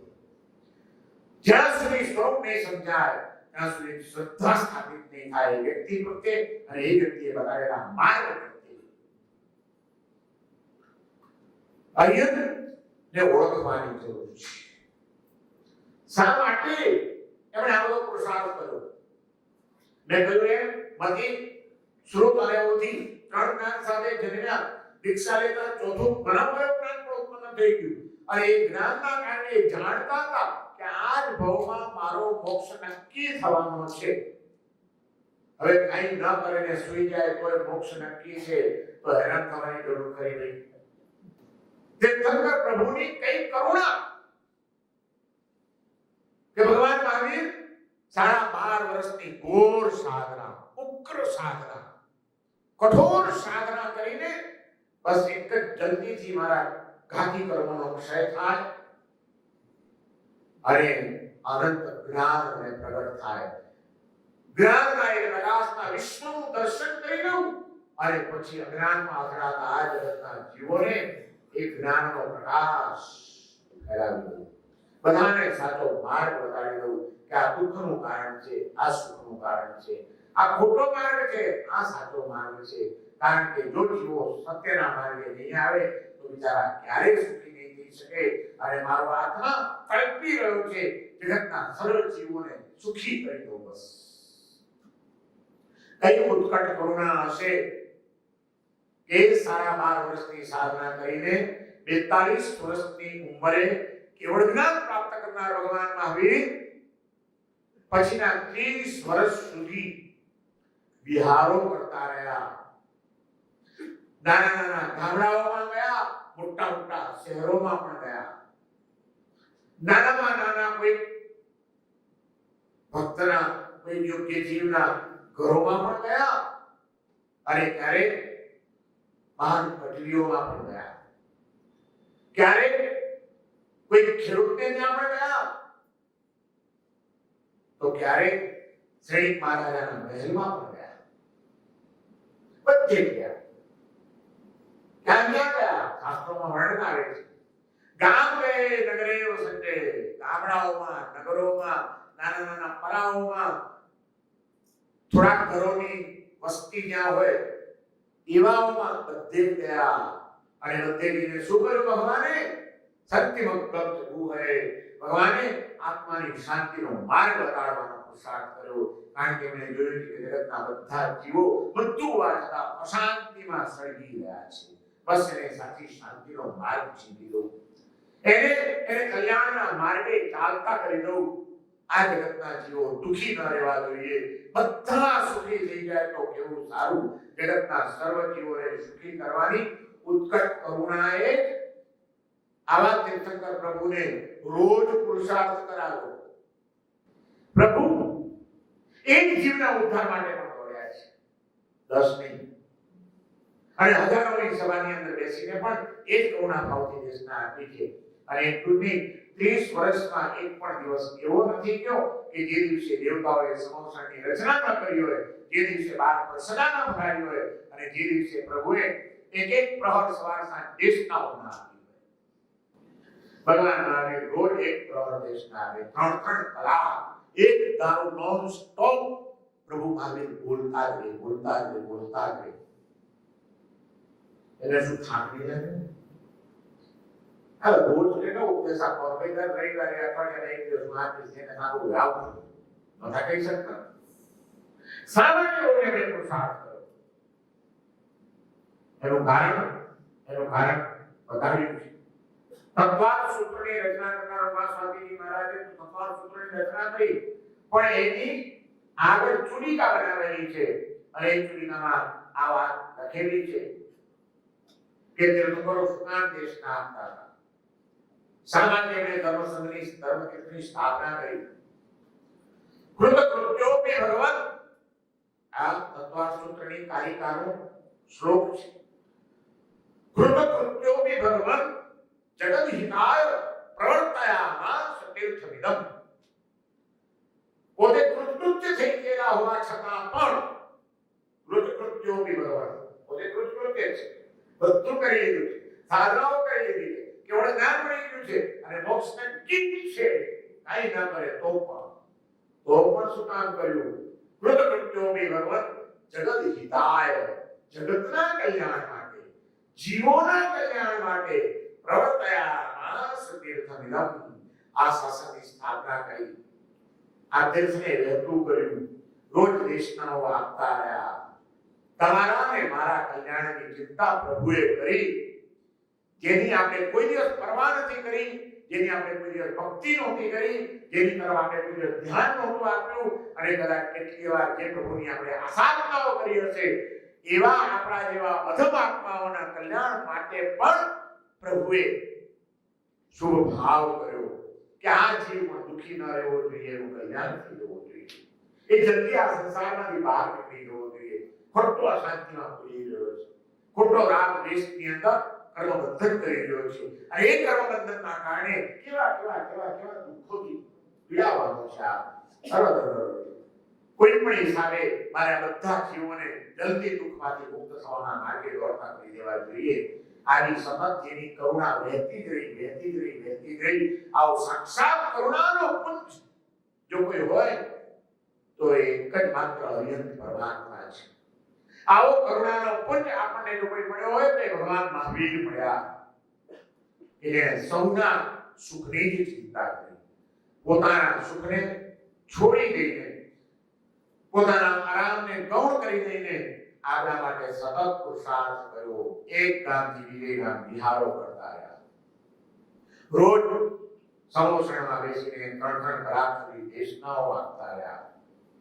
જે કોઈ જિજ્ઞાસુઓ વચ્ચે પણ જાય ને કંઈ પણ પ્રશ્ન પૂછે, અત્યારે શું પૂછવા આવે છે, અત્યારે આરામના ટાઈમે આપણે આરામ કરવાનો હોય કે નહીં, એવું કોઈ દિવસ ભગવાન મહાવીરે નહોતું કીધું. કોઈ પણ જિજ્ઞાસુ આવ્યો છે તો એને સમાધાન આપવું એ મહાવીરનો માર્ગ હતો.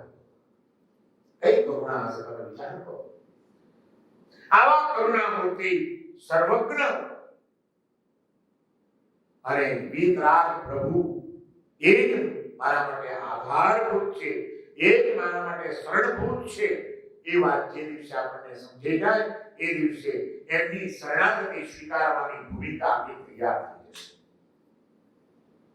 એમના માર્ગે ચાલવા માટે આપણું મન પ્રોત્સાહિત થઈ જશે. કોના માર્ગે ચાલવા આપણે તૈયાર થઈએ? અરિહંતની ઉપર શ્રદ્ધા સુધા મૂકવાની, અરિહંતના માર્ગ ઉપર વિશ્વાસ મૂકીને કેમ ચાલવાનું? અરિહંત મારું કલ્યાણ કરી શકે એમ છે એવો ભાવ શા માટે કેળવવાનો? શું કામ? એનું કારણ એક કે અરિહંતનું સ્વરૂપ એવું છે કે જ્યાં કોઈ શંકા કરવાનું કારણ રહેતું નથી. એમના માર્ગે ચાલવામાં કોઈ વિચાર કરવાનો હોય ત્યાં વિચીને પણ ચાલી શકાય. શ્રદ્ધા અને શરણાગતિ નો ભાવ કોની પ્રત્યે જાગે? જેનું સ્વરૂપ આપણે સાચી રીતે સમજ્યા હોઈએ એની પ્રત્યે. અરિહંતનું સ્વરૂપ આપણે સમજ્યા છીએ ખરા? ભગવાનની ઉપર શ્રદ્ધા મૂકીને ચાલો એમ કહેવામાં આવ્યું. સમ્યક દર્શનની અલગ અલગ ભૂમિકાઓની જ્યાં ચર્ચા કરવામાં આવી ત્યાં સૌથી પહેલી પ્રાથમિક ભૂમિકા આજ બતાડવામાં આવી છે કે દેવ ગુરુ અને ધર્મ ઉપરની શ્રદ્ધા એનું નામ સમ્યક દર્શન. બહુ પ્રાથમિક વ્યાખ્યા છે. આગળ જતા એની તાત્વિક વ્યાખ્યાઓ બદલાતી રહે છે, પણ પહેલી વ્યાખ્યા આવી કે સુદેવ સુગુરુ અને સુધર્મ ઉપરની શ્રદ્ધા એનું નામ સમ્યક દર્શન. તો શું કામ શ્રદ્ધા મૂકવાની સુદેવની ઉપર? શું કામ મૂકવાનું? કારણ કે સુદેવ છે, સમ્યક દેવ છે. કેવી રીતે તમે જાણ્યું સમ્યક દેવ છે? તેના સ્વરૂપનો અભ્યાસ કરીને જાણ્યું. શું છે એનું સ્વરૂપ? કેવી જીલેલા માને આંખ મીચીને ચાલવાનું? તો કે ભાઈ ચાલવું જ જોઈએ. કારણ કે જે માર્ગે આપણે ચાલવાની જ્ઞાની પુરુષો વાત કરે છે એ માર્ગ ગમે તેવા અજ્ઞાની પુરુષનો બતાડેલો નથી. જ્ઞાની પુરુષનો બતાડેલો માર્ગ છે, માટે એમાં શ્રદ્ધા મૂકીને ચાલવું જોઈએ. માર્ગ કોણે બતાડ્યો છે? અજ્ઞાનીએ કે જ્ઞાનીએ? ભગવાન મહાવીરે પણ શાસનની સ્થાપના, તત્વનું નિરૂપણ, ધર્મનો ઉપદેશ ક્યારે આપ્યો? કેવળ જ્ઞાન થયા પહેલા કે કેવળ જ્ઞાન થયા પછી? વિચારો. સંપૂર્ણ વૈરાગ્ય વાસિત હતા, ઉચ્ચ કક્ષાના સાધક હતા, ધ્યાન સાધનામાં રાતોની રાતો લીન રહી શકતા હતા, 6 મહિનાના ઉપવાસની તપશ્ચર્યા કરી શકતા હતા, ધારેલા અભિગ્રહની પૂર્ણાહુતિ ન થાય ત્યાં સુધી કોઈ માછોડ કરવામાં નહીં માનતા. આવા મહાન આત્મા પણ એને પણ ઉપદેશ ક્યારે ન આપ્યો. જ્યાં સુધી સર્વજ્ઞતા પ્રાપ્ત નહીં થાય ત્યાં સુધી લગભગ મૌન રહીશ આવો સંકલ્પ લઈને સાધુ જીવનનો પ્રારંભ કરનાર ભગવાન મહાવીર 12.5 વર્ષ સુધી સાધના જ કરી છે, એક પણ દિવસ ઉપદેશ આપ્યો નથી. જ્યારે એમને વૈશાખ સુદ દસમના દિવસે કેવળજ્ઞાન થયું અને વૈશાખ સુદ 11ના દિવસે એમણે સતની શાસનની સ્થાપના કરી, ત્યાર પછી રોજ સમોસણ મંડાવીને રોજ દેશના આપી છે. તો સર્વજ્ઞ પ્રભુનો બતાડેલો માર્ગ છે, અજ્ઞાની પુરુષનો બતાડેલો માર્ગ નથી. માટે એની ઉપર શ્રદ્ધા મૂકી દેવી. અજ્ઞાની પુરુષના બતાડેલા માર્ગે ચાલવામાં તો જોખમ, પણ જ્ઞાની પુરુષો એટલે સંપૂર્ણ જ્ઞાની એના માર્ગે ચાલવામાં કઈ વાંધો ખરો? નહીં. ના, એમાં વાંધો. અજ્ઞાની પુરુષના બતાડેલા માર્ગે તો ન જ ચલાય, પણ જ્ઞાની પુરુષના બતાડેલા માર્ગે પણ એમને એમ ન ચલાય. જો એ જ્ઞાની રાગી અને દ્વેષી હોય તો, જેનામાં રાગ દ્વેષ ભરેલા પડ્યા છે એ જ્ઞાની છે, જાણે છે બધું, પણ એના દ્વેષના કારણે, એના કોઈ સ્વાર્થના કારણે, એના કોઈ મોહના કારણે સાચો માર્ગ સમજવા છતાં તમને ઊંધા માર્ગે ચડાવી દે કે નહીં? બે રસ્તા જાય છે. મને ખબર છે કયો રસ્તો સાચો છે ને કયો ખોટો છે, પણ હું વિતરાગી નથી. મારામાં રાગ દ્વેષ બહુ છે અને તમારી પ્રત્યે મારા મનમાં કોઈ પૂર્વગ્રહ પણ છે. હું ક્યારેક તમને બતાડી દેવાની ગાંઠ મેં વાળેલી છે મનની અંદર અને આજે તમે મને પૂછાય કે મારા સાહેબ મારે અહીં જવું છે તો રસ્તો સારો પડશે તો મારા દ્વેષના કારણે હું સાચું સમજતો હોવા છતાં તમને ખોટા રસ્તે ચડાવી દઉં એવું દરેક જણ બને એટલે અજ્ઞાની પુરુષના બતાવેલા માર્ગે ચાલવામાં તો જોખમ છે પણ જ્ઞાની પુરુષના બતાવેલા માર્ગે ચાલવામાં પણ જોખમ છે જો એક જ્ઞાની રાગીને દ્વેષી હોય તો. બરાબર? ભગવાનના માર્ગે શા માટે આઠ બીજને શ્રદ્ધા મૂકવાની? તો કે ભગવાનનું પહેલું વિશેષણ છે સર્વજ્ઞ છે અને એની સાથે સર્વજ્ઞતાની સાથે જે જ્ઞાનાવર્ય કર્મનો સંપૂર્ણ ક્ષય થયો છે એ જ ક્ષણે એની સાથે જ મોહનીય કર્મનો પણ સંપૂર્ણ ક્ષય થવાના કારણે વિતરાગતા પ્રેમને પ્રાપ્ત થયેલી છે. એટલે કોઈ રાગનો અંશ નથી અને કોઈ પણ પ્રકારના દ્વેષનો અંશ એમનામાં નથી. આ વિતરાગ અને સર્વજ્ઞ પ્રભુ એમનો બતાવેલો માર્ગ છે માટે એની ઉપર શ્રદ્ધા મૂકી દેવી જોઈએ. માત્ર જ્ઞાનીના માર્ગે ના ચલાય રાગ દ્વેષ હોય તો પણ વિતરાગ એવા સર્વજ્ઞ પ્રભુના માર્ગે ચાલવામાં કોઈ જોખમ કરવું નહીં. ના એમાં એક જોખમ સર્વજ્ઞ પણ છે અને વિતરાગ પણ છે તો એ ન ચલાય એના માર્ગે. બોલો ડોક્ટર સાહેબ કેમ ના ચલાય? સમજણ ના પડી તારો ઓપરેશન કરી આપણે.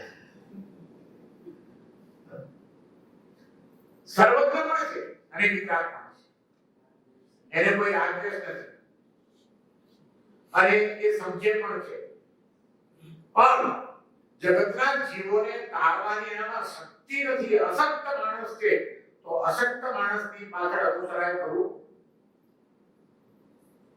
અથવા તો રાગદ્વેષ નથી એટલે રાગ પણ નથી અને દ્વેષ પણ નથી. તમે સુખી થાવ તો એને કઈ પડી નથી, દુખી થાવ તો એને કઈ પડી નથી.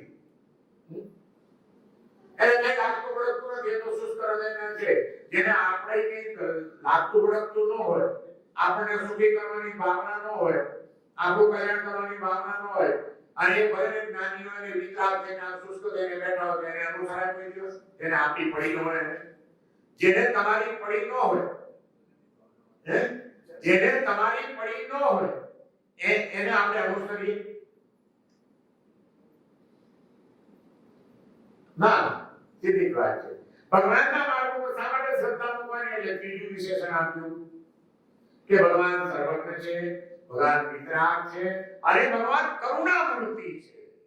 એનામાં રાગદ્વેષ જનિત ભાવ નથી પણ કરુણા એટલે કે પ્રેમનો આત્માનો ગુણ તો વિકસેલો છે એટલે કરુણા ભારો વાહક છે અને એના કારણે બધા જીવો સુખી થાય એવી તેમની હૃદયની ભાવના છે. અને એટલે જે બતાડે એ આપણને સુખી કરવાની ભાવનાથી જ બતાડે માટે એના માર્ગે શ્રદ્ધા મૂકી દેવી. અજ્ઞાની પુરુષના માર્ગે ચાલવામાં જોખમ પણ જ્ઞાની પુરુષના માર્ગે ચાલવામાં જોખમ કરવું આપણે કહીએ કે ના તો કે ના ભાઈ ના ચલાય. જો એ જ્ઞાની રાગને દ્વેષી હોય તો ચાલો સર્વજ્ઞ પણ છે અને રાગ દ્વેષ નથી, વિતરાગ પણ છે એવા વ્યક્તિના માર્ગે ચાલવામાં જોખમ એને તો અનુસરવું જોઈએ ને તો કે ના અનુસરી શકાય. જો એને આપણા સુખની ચિંતા ન હોય તો, આપણા હિતની ભાવના ન હોય તો એને અનુસરાય નહીં. પણ ભગવાન એ સર્વજ્ઞ પણ છે, વિતરાગ પણ છે અને આપણા સુખની ચિંતા કરનારા છે. જગત હિતાય પ્રવર્તયા માનસમ. આપણા સુખની સતત ચિંતા એના હૃદયમાં હતી અને એ પછી એને આ માર્ગ બતાડ્યો છે માટે એની ઉપર આઠ બીજને શ્રદ્ધા રાખવાની. ડર થાય ડોક્ટર હવે શું વાંધો આવ્યો? સમજીને કરો. અરે સર્વજ્ઞ અને વિતરાગ અને આપણા સુખની ઈચ્છા હોય ત્યારે આપણી સમજણ આવવાની જરૂર છે વચ્ચે પણ નહીં. આપણા કરતા એની સમજણ વધારે છે, આપણે એના કરતા કઈ વધારે સમજવાના હતા છતાં એના માર્ગે ન ચલાય કારણ કે એનામાં કરુણા છે, જ્ઞાન છે, કરુણા છે, બધું જ છે. પણ જો એનામાં આપણને તારવાની શક્તિ ન હોય તો બે છોકરા તળાવમાં તરવા માટે ગયા છે. તરી રહ્યા છે અને એમાં એક છોકરાએ બેલેન્સ ગુમાવ્યું, પાણીની એક ચકરી આવી અને એમાં એ ફસાયો અને ડૂબવા લાગ્યો, એને ખબર પડી કે હું ડૂબી રહ્યો છું અને જોરથી બૂમ પાડે છે, બચાવો બચાવો બચાવો. એ તળાવની પાળે ઘણા બધા લોકો સાંજનો સમય ફરવા આવેલા છે. એમાં એક 80 વર્ષના ડોશીમાં બેઠા છે જેને જિંદગીમાં કોઈ દિવસ સ્વિમિંગ કર્યું નથી, પાણીમાં પગ બોળ્યો નથી, જેને તરતા આવડતું નથી. એ ડોશીમાં અવાજ સાંભળ્યો, બચાવો બચાવો. બહુ ખરાબ ડોશી છે, એને કરુણા ખરી કે નહીં, એને થાય કે નહીં અરે એને બિચારો ડૂબી રહ્યો છે એને બચાવો બચાવો ભાવ લાગે કે નહીં, પણ એ પોતે કૂદી પડે ખરી એને બચાવવા માટે, કારણ કે કરુણા છે પણ તાકાત નથી. અને ત્યાં એ જ કિનારે કોઈ વીર છે જેવો તરવૈયો બેઠો હોય અને એ સાંભળે કે બચાવો બચાવો બચાવો તો એ કૂદી પડે કે નહીં તરત જ, કારણ કે એનામાં કરુણા પણ છે અને શક્તિ પણ છે. વિતરાગ પ્રભુના માર્ગે શા માટે શ્રદ્ધા મૂકીને ચાલવાની, એનું ચોથું વિશેષણ આપ્યું. સર્વજ્ઞ છે, વિતરાગ છે, કરુણામૂર્તિ છે અને અનંત શક્તિ સંપન્ન છે, માટે એના માર્ગે ચાલવાનું છે. પંચસૂત્રની અંદર બે વર્ષ પહેલા પંચસૂત્રની પર પ્રવચનો હતા, 2-4 વર્ષ પહેલા વ્યાખ્યાન 5 દિવસ એમાં આ વિશેષણની ચર્ચા કરેલી હતી કે પંચસૂત્રકાર પ્રભુનું વર્ણન કરે છે કે પ્રભુ કેવા છે. અનંત શક્તિ યુક્તાઈ તે ભગવંતો વીરાયા સબનનું પરમ કલ્યાણ હેવું સંતાન. કેવા છે વિતરાગ પ્રભુ? સબનનું સર્વજ્ઞ છે, વીરાય વિતરાગ છે. અનંત શક્તિ યુક્તાઈ તે ભગવંતો વીરાયા સબનનું પરમ કલ્યાણને પામેલા છે અને પરમ કલ્યાણ હેવું સંતાન, જગતના પરમ કલ્યાણના એ મુખ્ય કારણ છે. એક જગતનું કલ્યાણ કરનારા છે, એ કેવી રીતે કરે છે એનો પણ જવાબ એને ગ્રંથની અંદર આપી દીધો. અનંત શક્તિ યુક્તાઈ છે, અનંત શક્તિ યુક્ત છે, એમની શક્તિ છે જગતના જીવોને તારવાની, પ્રચંડ વીર્ય છે એમનું. એમણે જ્ઞાનરાય કર્મનો પણ ક્ષય કરી નાખ્યો છે, માટે જગતને તારી શકે છે. ગમે વાત ડૂબતા જીવને પાવડું પકડીને પણ એ પાર ઉતારવાની તાકાત એમનામાં છે, માટે એની ઉપર શ્રદ્ધા મૂકી દેવી. આ માર્ગ આપણને જે મળ્યો છે ગમે તેવી વ્યક્તિનો બતાડેલો, સર્વજ્ઞનો બતાડેલો છે, વિતરાગ પ્રભુનો બતાડેલો છે, કરુણામૂર્તિનો બતાડેલો છે અને અનંત શક્તિથી યુક્ત એવા પ્રભુનો બતાડેલો છે. એ માર્ગે તો હવે આંખથી મૂકીને ચાલવું જોઈએ કે નહીં? બોલો. હવે ડોક્ટર તો થઈ ગયા, વળી મારા સેટિંગ નું કાઢશે.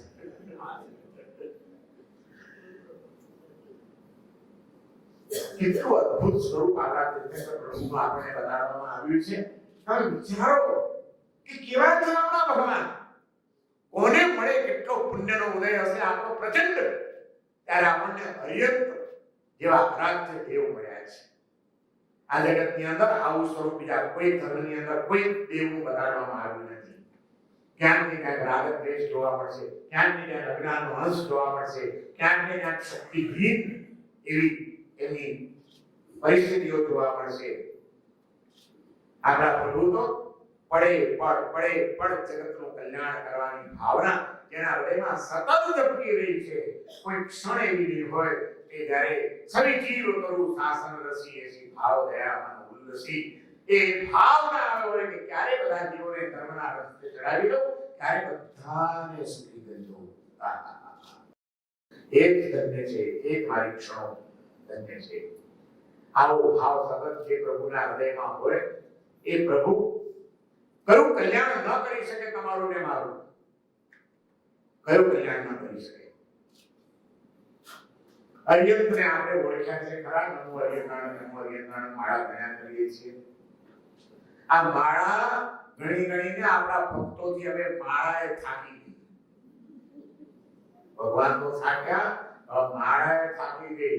અને એક દિવસ તો એક ભગતને મારા જેવો બેઠો તો માળાઓ લઈને બસ લાખ જાપ પૂરા કરવા એટલે માળાએ ઝઘડો કર્યો મારી સાથે. અને પછી એક કવિએ અમારા બેની વાત સાંભળી લીધી ને લખીએ નાખી કે માળા મુझसे લડ પડી, માળા મુझसे લડ પડી, મૂરખ શું ફેરવે મોય. મને હું ફેરવ્યા કરે माड़ा मुझसे लड़ पड़ी मूर्ख शू फेरवे होय मन फिराले जगत से तो पार उतारो तोय મને ફેરવા કરે છે તારું મન ફેરવને કયા દુનિયાદારીમાંથી મારા માળા ફેરવે છે પણ મગજ ક્યાં ભટકે છે મગજ તો એક સંસારમાં રમી રહ્યું છે તારું માળા ગણતા ગણતા એ વિચારો છે ને આને સાચું કહેજો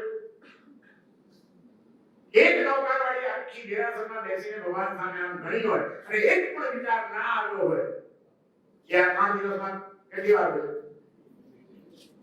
આવા ભગવાન પાસે આવી ગયા જે ભગવાનને જોઈને મોહાઈ જવાય એવા ભગવાન સામે બલભરા માણસ આવી જેમ કે શું મળે છે મૂર્તિ છે શું એવું તેજ છે બસ એક થાય કંઈક બેસી જઈએ અભ્યાસ કરીએ આવા સરસ મજાના ભગવાન જીવતા જાગતા તબકતા પ્રાણવાન ઉર્જાથી સબર એવા પરમાત્માનું દર્શન કરીએ છીએ પૂજન કરીએ છીએ પણ એની સામે આંખોમાં ત્રાટક કરીને બેસી ગયા હોઈએ એક પણ સંસારનો વિચાર શરીરનો વિચાર ધંધાનો વિચાર કુટુંબનો વિચાર કોઈ વિકલ્પ ના આવ્યો હોય રાખ્યાનો અર્યંતાનો અર્યન કરતા કરતા ક્યારે માળા પૂરી થઈ ગઈ એની ખબર પણ ના પડે એવી એકાદી તો માળા કરી જવા પરીક્ષણમાં ભગવાનનું દર્શન સુખને આપનારું છે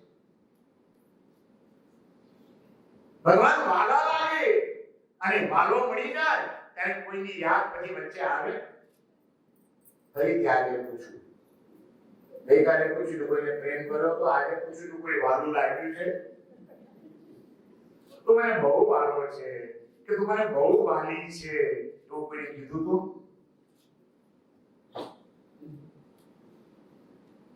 હા ભગવાન વાલા લાગે તો કામ થઈ જાય આપણા જ્ઞાની પુરુષો કેવા પ્રખર જ્ઞાની સાંભળ્યું છે યશોદીજી મહારાજનું નામ કોણે નહીં સાંભળ્યું અહીં આવનારા તો મોટા ભાગે યશોદીજી મહારાજને ઓળખે આપણે યશોદીજી મહારાજ ઉપર એક વાર સિરીઝ પણ લીધી હતી એમના જીવન ચરિત્રની આખા પ્રવચનમાં વાતો કરી હતી એમના જ્ઞાન સાધનાના એક સ્થિરતા અષ્ટક ઉપર આપણે 2 દિવસ સ્વાધ્યાય કર્યો હતો યશોદીજી મહારાજને ઓળખીએ આપણે વિનયજીજી મહારાજને ઓળખીએ આપણે આ બધા મહાન ભક્ત કવિઓ થઈ ગયા હતા જ્ઞાની વિનયજીજી મહારાજે 24 તીર્થંકરોના સ્તવ લખ્યા છે યશોદીજી મહારાજે 24 તીર્થંકરોના સ્તવ લખ્યા છે આ મહાન જ્ઞાની અને આ મારા પરમ ભક્ત પ્રેમી આનંદજી મહારાજે 24 તીર્થંકરોના સ્તવ લખ્યા છે કેવી પ્રભુની ભક્તિ અને પ્રભુનું સ્વરૂપ એમના મનમાં કેવું રમતું હશે કે એક તીર્થંકરોના સ્તવનો રચાતા જાય અને અધ્યાત્મની કેવી ગૂંચ ઉકળતી જાય એવા રહસ્યમાંથી પ્રગટ થતા જાય અને આવા મહાન જ્ઞાની જેને પોતાના આત્માનું દર્શન થઈ ગયું અને આત્મામાં પરમાત્માનું દર્શન થઈ ગયું હોય એ પણ વળી પાછા ક્યારેક કોઈ ભૂમિકામાં એવું પણ લખી નાખે એ જ આનંદજી મહારાજ અભિનંદન સ્વામી ભગવાનનું સ્તવન લખે અને એમાં એમ લખે દર્શન દર્શન કરતો જો ફીરું તોરણ રોજ સમાન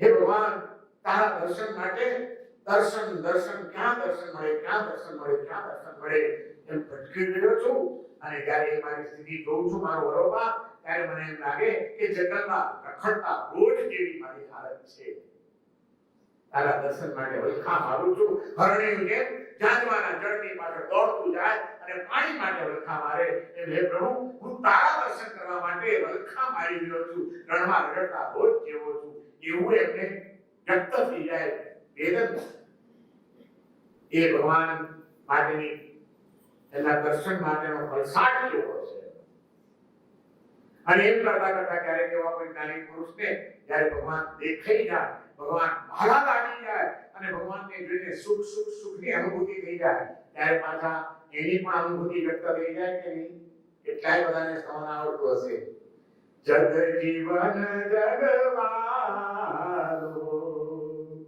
મરુ દેવીનો નંદલાલ રે મુખ દીઠે સુખ ઉપજે દર્શન અતિ આનંદ લાલે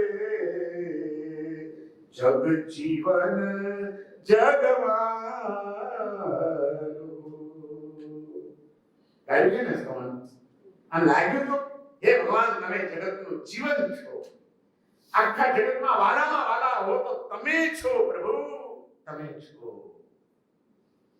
લાગ્યા તા વાલા, મુખથી જે સુખ ઉપજે દુનિયાદારીનું બધું સુખ ભોગવીને અહીં આવ્યો જ્યાં પ્રભુ, અને તમારો ચહેરો જોયો, તમારું મુખડું જોયું અને સુખી સુખી અનુભૂતિ થઈ ગઈ, સુખી થઈ ગયો. મુખથી જે સુખ ઉપજે અને દરેકને અતિ આનંદ, ઇન્દ્રિયોના સુખમાં આનંદ મળે, પણ પરમાત્માનું દર્શન કરતા અતિ આનંદ મળે એ અનુભૂતિ ફક્ત હૃદયની હોય છે. આનંદ અને અતિ આનંદમાં ફરક, ઇષ્ટ અને પરમ ઇષ્ટમાં ફરક. એમ કીધું છે ઉપનીતિ ભવપ્રપંચ કથા નામના ગ્રંથની અંદર સિદ્ધર્ષિગણી મહારાજે કીધું છે એક જગ્યાએ કે સંસારી જીવને પાંચે ઇન્દ્રિયોના સુખો અને પદાર્થો ઇષ્ટ હોય, પણ પરમ ઇષ્ટ તો એને માત્ર પરમાત્મા જ હોય. ઇષ્ટ અને પરમ ઇષ્ટ આ બે શબ્દ વાપર્યા છે. શું ફરક? જેને પામ્યા પછી વળી પાછું કંઈક ને કંઈક પામવાની ઈચ્છાઓ ઊભી રહે એનું નામ ઇષ્ટ, અને એક વખત મળ્યા પછી બીજું કંઈ મેળવવા જેવું ન લાગે એનું નામ પરમ ઇષ્ટ. હવે વિચાર કરો, ભગવાન ઇષ્ટ છે કે પરમ ઇષ્ટ છે? ઇષ્ટ લાગ્યા છે કે પરમ ઇષ્ટ લાગ્યા છે? જો પરમ ઇષ્ટ લાગ્યા હશે તો અહીંથી કોઈ જવાનું નામ જ નહીં રહે. 10 દાડા પછી એ બધા અહીં છે. જે પ્રભુને પામ્યા પછી, જેનું આવું અદ્ભુત તેજસ્વી રૂપ જોયા પછી, જેના દર્શને રૂવાડા ઉભા થઈ ગયા હોય એવી અનુભૂતિ કર્યા પછી એ પ્રભુને છોડીને ક્યાંય જવાનું મન થાય? જેને પામ્યા પછી બીજું કાંઈ પામવાની ઈચ્છા ન રહે, એક પરમિષ્ઠ છે. આપણને પ્રભુ ઇષ્ટ લાગ્યા છે, પણ પરમિષ્ઠ હજી નથી લાગ્યા, કારણ કે એ પામીને પણ ઘણું બધું પામવાની ઈચ્છાઓ ઊભી રહે છે, અને એ બધું જે એમણે છોડ્યું છે એ બધું માંગવાની પાછી વાતો એક પરમાત્માની પાસે પણ આપણે કરી દઈએ છીએ. એક વખત ભગવાનનું એક દિવ્ય સ્વરૂપ અનુભૂતિમાં જો આવી જાય તો પછી લાગે કે ના બસ મારા માટે જે કંઈ છે તે આ પ્રભુ જ છે, બસ બીજું કાંઈ જ નથી. તું ગતિ તું મતિ આસરો, મારી તું જ ગતિ છે, તું જ મતિ છે, તું જ મારો આશરો છે, તું આલંબન મુજે પ્યારું રે, તું જ મારા માટે કરવાનું આલંબન છે પ્રભુ. બસ આજે તારા ચરણોમાં આવી ગયા પછી, તારું શરણ સ્વીકાર્યા પછી હવે આ સંસાર ફીકો લાગે છે, હવે ક્યાંય મારું મન ખરતું નથી. બસ પ્રભુ તમારા ચરણોમાં મને રાખી લો, મને તમારામાં સમાવી લો પ્રભુ, તમારી દ્રષ્ટિ મારી ઉપર પાડી લો, ધન્ય થઈ જઈશ. આવો વિચાર, આવો ભાવ પરમાત્માનું દર્શન કરતા કરતા આપણને કેટલી વાર આવ્યો હશે? બોલો. એક વખત શત્રુંજયનો સંગ નીકળ્યો. ગામે ગામના લોકો પદયાત્રાના એ સંઘમાં જોડાયા. એમાં એક પ્રજ્ઞાચક્ષુ ભાઈ અંધ હતા, પણ સંઘ જતો તો એટલે બધાની સાથે સાથે થઈ શકે, પોતે એકલા વધી શકે દૃષ્ટિ નહોતી. એ પણ ગિરનારની સ્પર્શના કરવાના ભાવ સાથે જોડાયા, અને જે દિવસે પાલિતાણા પહોંચ્યા અને બીજે દિવસે યાત્રા કરવાની છે એટલે કોઈનો હાથ પકડીને આ પ્રજ્ઞાચક્ષુ ભાઈ ચડી રહ્યા છે. પણ ભાવ જગત એક એવું જગત છે એને સમજવાની પણ ભૂમિકા બધાનામાં નથી હોતી. ત્યારે મારા જેવો કોઈ ઉછાળો માણસ પડી ગયો હશે, એને એમ થયું કે આ હું કામ ચડતો હશે, પછી મગજ મારી કરે છે, એને કે ભગવાન તો દેખાતા નથી, દેખાવાના નથી, એટલે રેવાનું નહીં. અને એને કહી દીધું કે ભાઈ તમે હું કરવા કાઢ્યા કરો છો? તમે ઉપર ભગવાન દેખાવાના છે, તમે જોઈ શકવાના છો ભગવાનને, શું કામ ઉપર ચડો છો? બેહીનો ને શાંતિથી નીચે, તમે ક્યાં ભગવાન દેખાવાના છે? અને ત્યારે પેલા અંધ ભાઈએ જે જવાબ આપ્યો, તમને મને ચૂપ કરી દેવો જવાબ, એને કીધું કે હા ભાઈ, મને ખબર છે કે હું ભગવાનને નહીં જોઈ શકું, પણ ભગવાન તો મને જોશે ને. હું ભગવાનની દ્રષ્ટિમાં વસવા માંગુ છું. મારી દ્રષ્ટિમાં ભગવાન છે, એના કરતા ભગવાનની દ્રષ્ટિમાં હું આવી જાઉં ને, મારું કલ્યાણ થઈ જાય. મારે બસ પ્રભુની દ્રષ્ટિ મારી ઉપર પડે એટલા માટે હું જઈ રહ્યો છું. આપણે કોઈ દિવસ પરમાત્માની પાસે જઈને એવી પ્રાર્થના કરી છે કે પ્રભુ, મારી દ્રષ્ટિમાં તો તું આવ્યો છે, પણ તારી દ્રષ્ટિ મારી ઉપર નાખી દે. તારી દ્રષ્ટિમાં હું આવી જાઉં, તારું કૃપાનું કિરણ મારી ઉપર વરસી જાય, બસ હું ધન્ય થઈ જઈશ. હેમચંદ્રાચાર્ય વિદ્રાક્ષપત્ર નામનો ગ્રંથ લખ્યો અને એમાં એમણે આ વાત લખી કે તવ ચેતસી વર્ત્યમ ઇતિ વાર્તા વિદુર્લભા મચ્ચિત્તે વર્તસે યત્વમ. તારા ચિત્તમાં પ્રભુ મારું સ્થાન હોય એ તો હજી મારું ખબર નથી ક્યારે ભાગે લાગશે, પણ કમસે કમ મારા ચિત્તમાં હંમેશા તારું સ્થાન રહે તો પણ મારું જીવન ધન્ય બની જશે.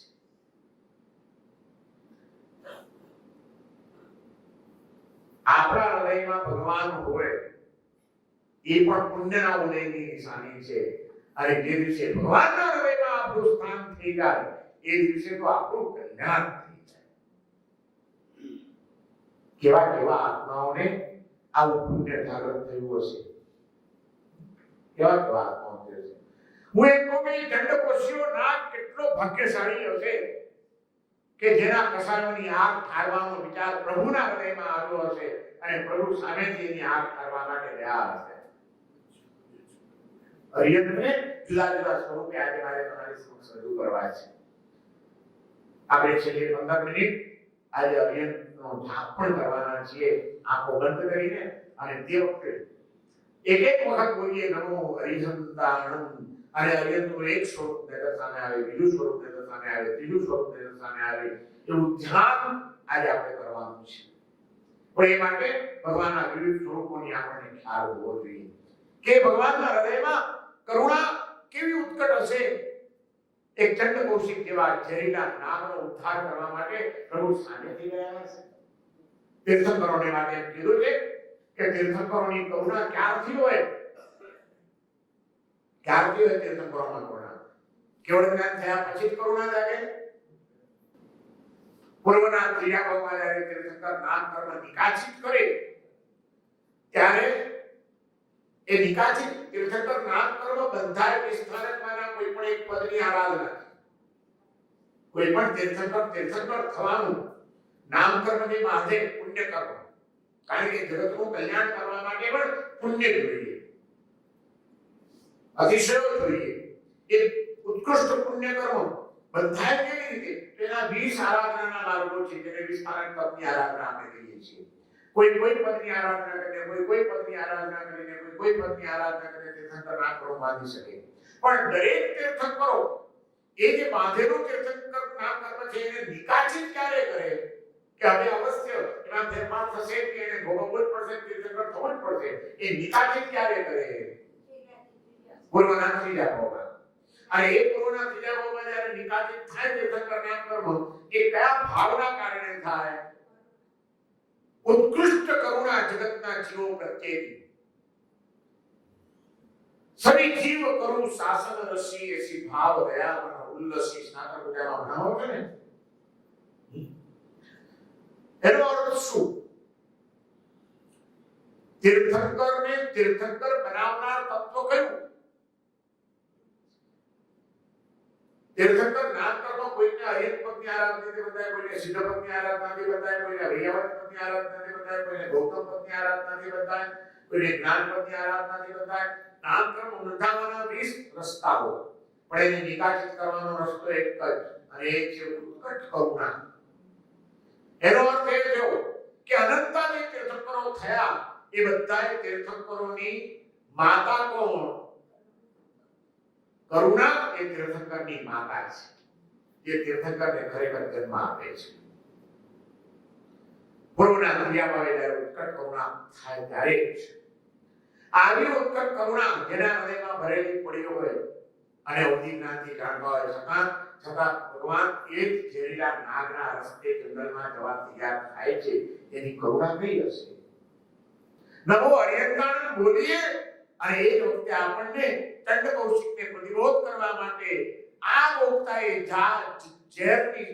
ઝેરથી ભરેલા શાકની સામે કરુણા ભર્યા ચહેરાવાળા મહાવીરનું દર્શન થાય. નમો અર્યંતાણ બોલાય, આ કર્મની નિદ્રા થઈ જાય.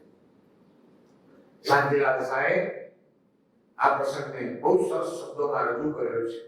જ્યારે ભગવાન મહાવીરે માર્ગે જાય છે ત્યારે લોકો એમને અટકાવે છે. વગડાની વાટે વળતા વીરને લોકે ઘણું સમજાવ્યું રે. જાશોમાં પ્રભુ ત્યાં ગયેલું કોઈ પાછું નથી આવ્યું રે, કોઈ પાછું નથી આવ્યું.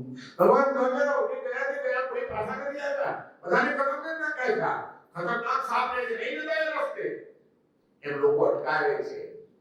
પણ જેના હૃદયમાં કરુણા છે, જેને દેવની શક્તિ કરતા પ્રેમની શક્તિમાં વિશ્વાસ છે, એ કોઈનો વાર્યો અટકે કે કોઈની વાતોથી ગભરાય. શાંતિલાલ શાહ ભગવાનની અંતરદશાનું વર્ણન કરે છે. એ ડરીને પાછા ફરે તો મહાવીર કોનું નામ. હિંસા નથી જેના હાડમાં, હિંસા નથી જેના હાડમાં, એને ડરવું પડે શું કામ. મોતના મુખમાં એક મક્કમ પગલે, મોતના મુખમાં મક્કમ પગલે વીર પ્રભુએ જંપલાવ્યું રે.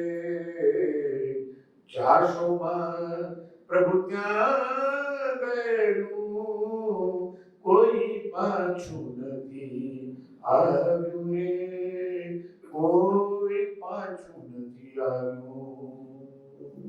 ભગવાન ચાલ્યા અને હૃદયથી શુભ ભાવ આવતા રહ્યા. એનું કલ્યાણ થાવ, એને સમાધિ જમણી પ્રાપ્તિ થાવ, એની સદગતિ થાવ. જે ચંડ કૌશિકે કેટલી હિંસાઓ કરીને કર્મ બાંધેલા હતા, એ કર્મો એના પશ્ચાત આપણી પાવન ગંગામાં ધોવાઈ રહ્યા છે. અને પ્રભુની કરુણા એનો પાઇપ વોશ થઈ ગયો છે. જે આત્મા દુર્ગતિના માર્ગે દોડ મૂકી ચૂક્યો હતો, ઇતિહાસ અને શાસ્ત્રો એમ કહે છે કે ભગવાન મહાવીરની આ કરુણા, એના કલ્યાણનો આ ભાવ, પ્રભુની એ ઉર્જા એની પર શું ગજબની કામ કરી ગઈ.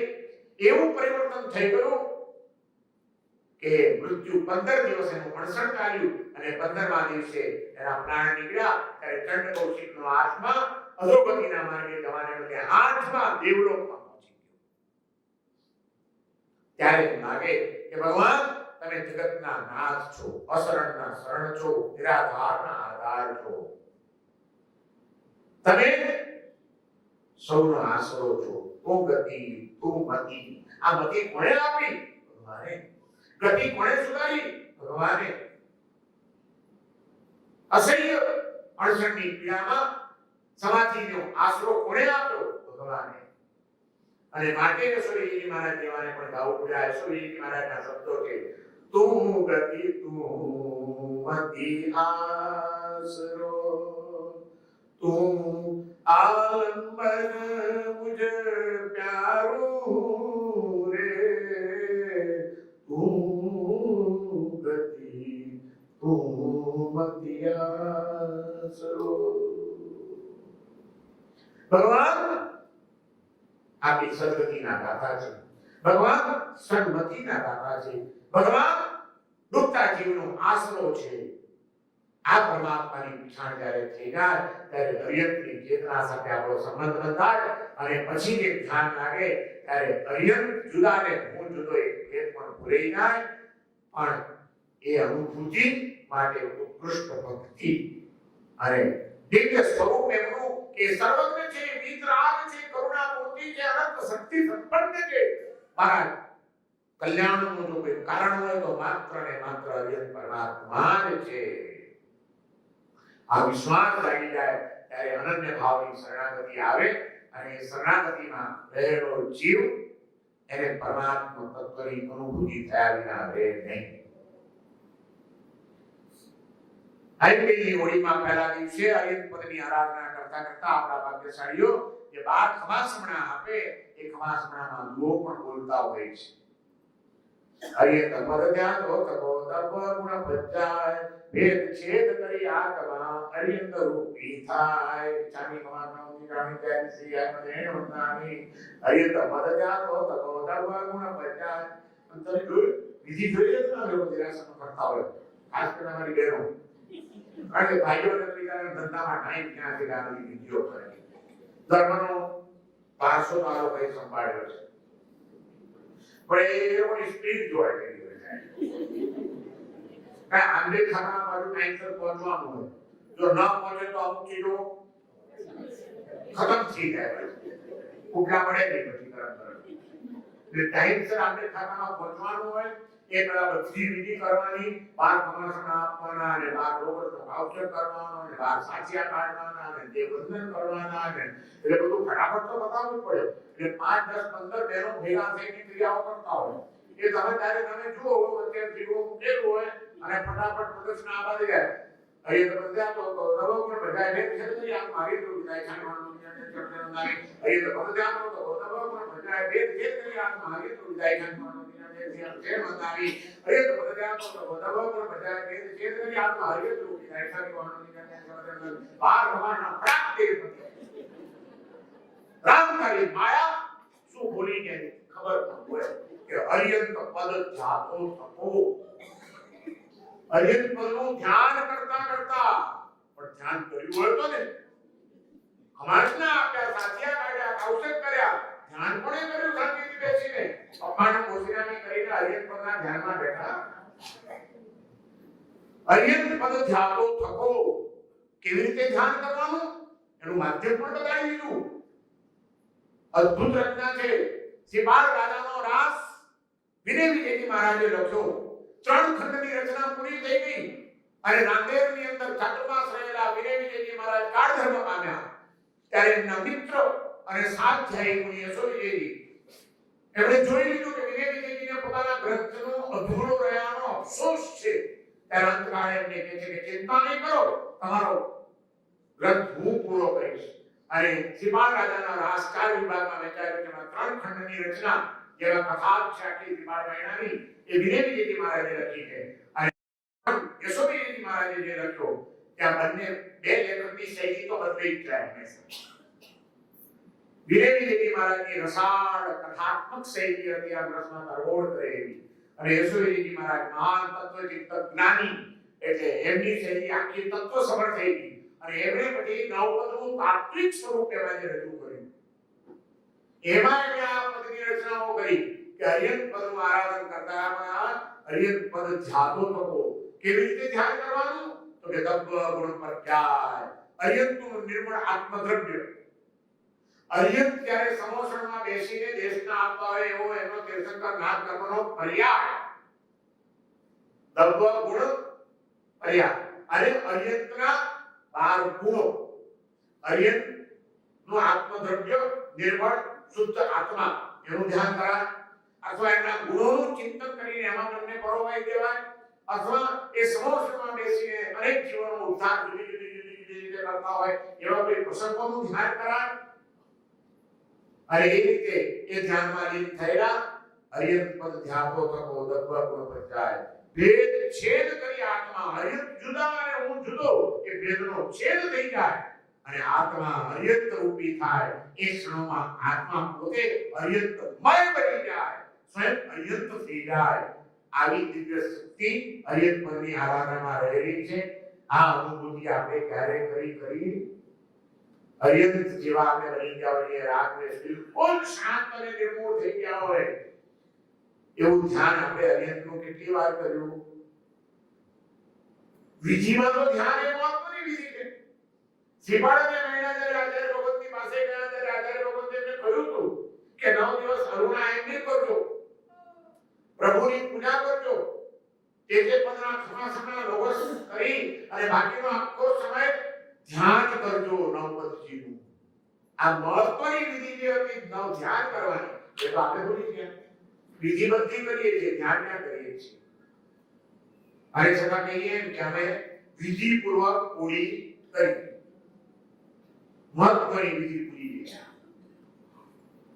અર્યંતમય થવાનું છે અને એ માટેના 3 માર્ગો બતાડ્યા છે. અર્યંતના જુદા જુદા પ્રયાસ કેવી રીતે અર્યંતનું આપણે ધ્યાન કરશું. નમો અર્યંતાણમ બોલો અને ચંદ્ર કૌશિકને પ્રતિબોધ કરતા મહાવીર દેખાય. નમો અર્યંતાણમ બોલીએ અને ચંદન માળાનો ઉદ્ધાર કરવા માટે અડદના બાકડા વળીને એના દુઃખને દૂર કરતા મહાવીર દેખાય. નમો અર્યંતાણમ બોલીએ અને તેરોને મૂકી ચૂકેલા ગોશાળાને પણ સદગતિ પ્રાપ્ત થાવ, શાંતિ પ્રાપ્ત થાવ, સમાધિ પ્રાપ્ત થાવ એવી સુભાવની ઉર્જા વહાવતા મહાવીર દેખાય.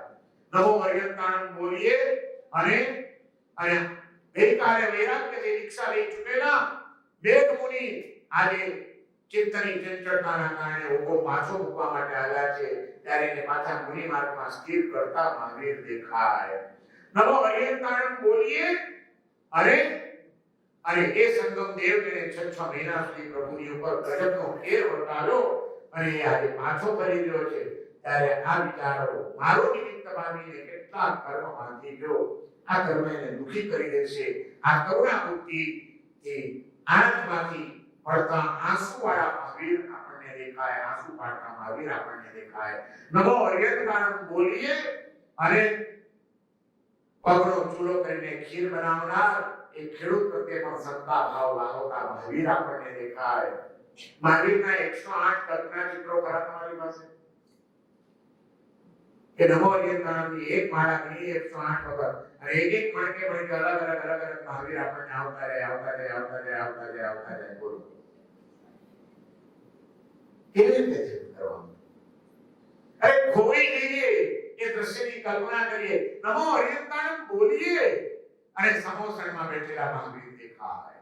12 પરસરાથી ભરેલું હોય સમોસણ અને પ્રભુ બે જેવા ગંભીર અવાજમાં માલકંશ રાગમાં ઉપદેશ આપતા, દેશના આપતા મહાવીર દેખાય.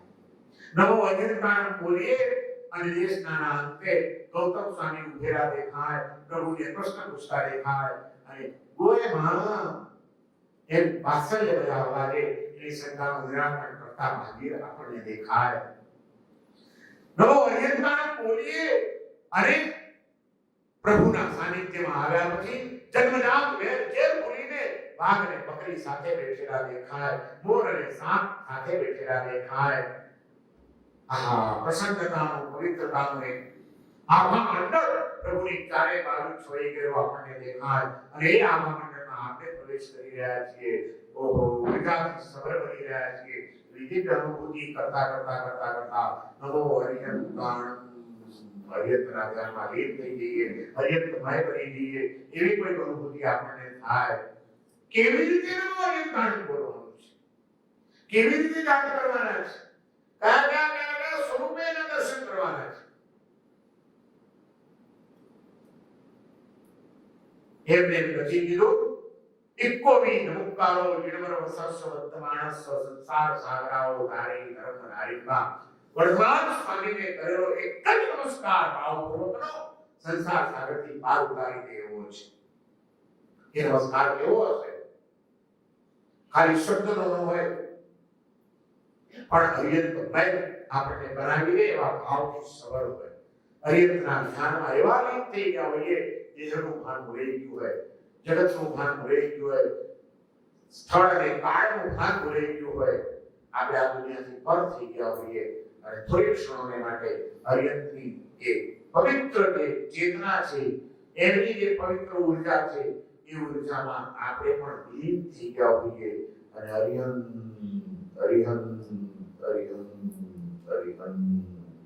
બસ અર્યંતમય અનંત કરુણાનો પુંજ આપણે બની ગયા હોઈએ, પ્રેમનો પારાવાર આપણે બની ગયા હોઈએ, જ્ઞાનની જ્યોત આપણી ચારે બાજુ જગારા મારતી હોય, વિતરાગતા અને સમત્વની ઉચ્ચ ભૂમિકાનો આનંદ આપણે અનુભવતા હોઈએ, એવી કોઈ અવસ્થામાં આપણે અર્યંત કરતા લીન બની જઈએ. કલ્પના કરો કેટલા બધા કર્મોની જ્યારે નિર્જરા થઈ જાય. આપણને આ તત્વો મળ્યા છે, કોઈ સામાન્ય નથી મળ્યા. અર્યંતને ઓળખવાની જરૂર છે, અર્યંતની સાથે ચેતનાનો સંબંધ બાંધવાની જરૂર છે. અને માટેના આ ત્રણ માધ્યમો આપણને બગાડી દીધા છે.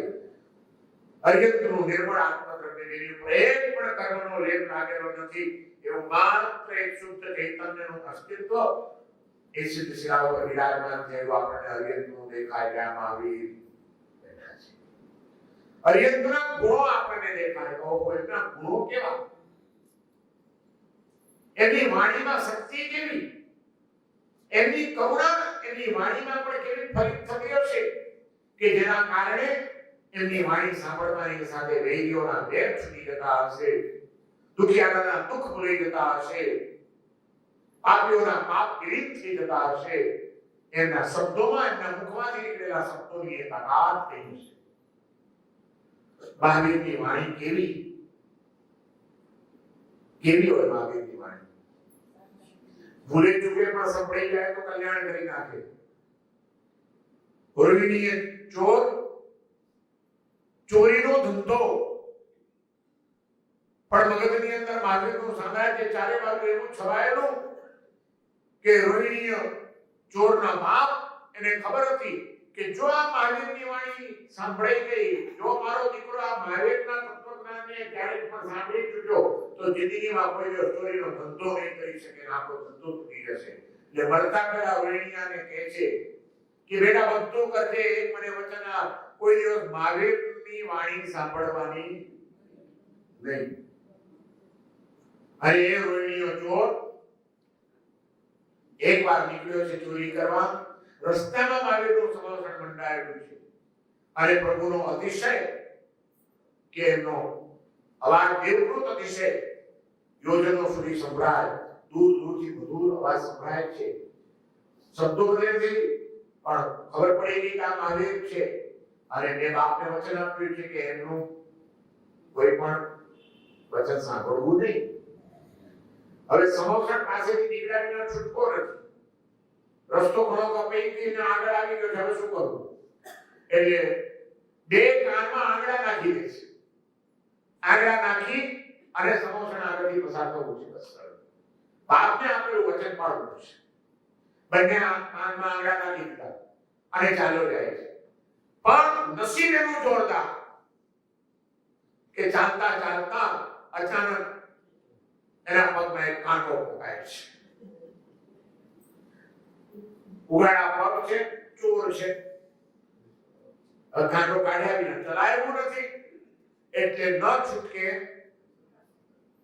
એક આંગળી કાઢી નાખવી પડી કાનમાંથી, એક આંગળી કાનમાં છે અને કાંટો કાઢવા જાય છે. ત્યારે મહાવીરની રચના ચાલી રહી છે ને એના થોડાક શબ્દો કાને પડી ગયા અને એમાં મહાવીર વર્ણન કરી રહ્યા હતા કે દેવગતિના દેવો કેવા હોય.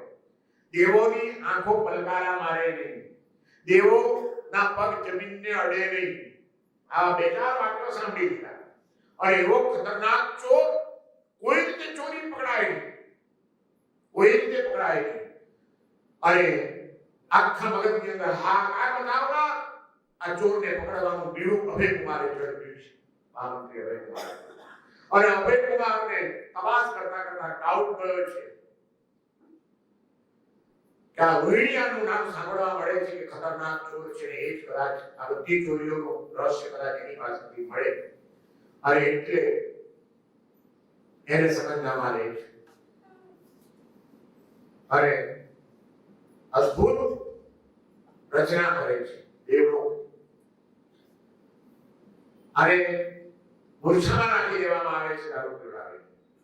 અને જ્યારે મૂર્છામાંથી જાગૃત થાય ત્યારે જુએ છે બધી દેવોની રચના અને દેવીઓ ઊભી થઈને કહે છે સ્વામિનારાયણ આપનું સ્વાગત છે આ સ્વર્ગલોકની અંદર. અમે ખૂબ પ્રસન્ન છીએ આપ પધાર્યા છો અહીંયા આગળ. રોહિણીઓ વિચાર કરે છે ઉસ્તાદ ચોર હતો. એ વિચાર કરે છે કે આ બધું શું છે, બધી આખી ઇન્દ્રજાળની રચના કેવી થઈ ગઈ છે. અરે એમ કહે છે કે આપ દેવલોકમાં પધાર્યા છો, અમે દેવીઓ આપનું સ્વાગત કરીએ છીએ. ત્યાં એને મહાવીરના શબ્દો યાદ આવે છે કે મહાવીર કહેતા હતા, કાંટો કાઢતા કાઢતા શબ્દો સાંભળી ગયો હતો કે દેવીઓ દેવદેવીને આંખો પલકારા મારે નહીં, પણ આ બધી દેવીઓની આંખો તો પલકારા મારે છે. પ્રભુએ કીધું હતું કે દેવો જમીનથી અધ્ધર ચાલેના પગ જમીનને અડે નહીં. આ તો બધા જમીનને અડીને ઉભેલા છે. આ નક્કી મને પકડવા માટેની માયા રચના કરવામાં આવી છે.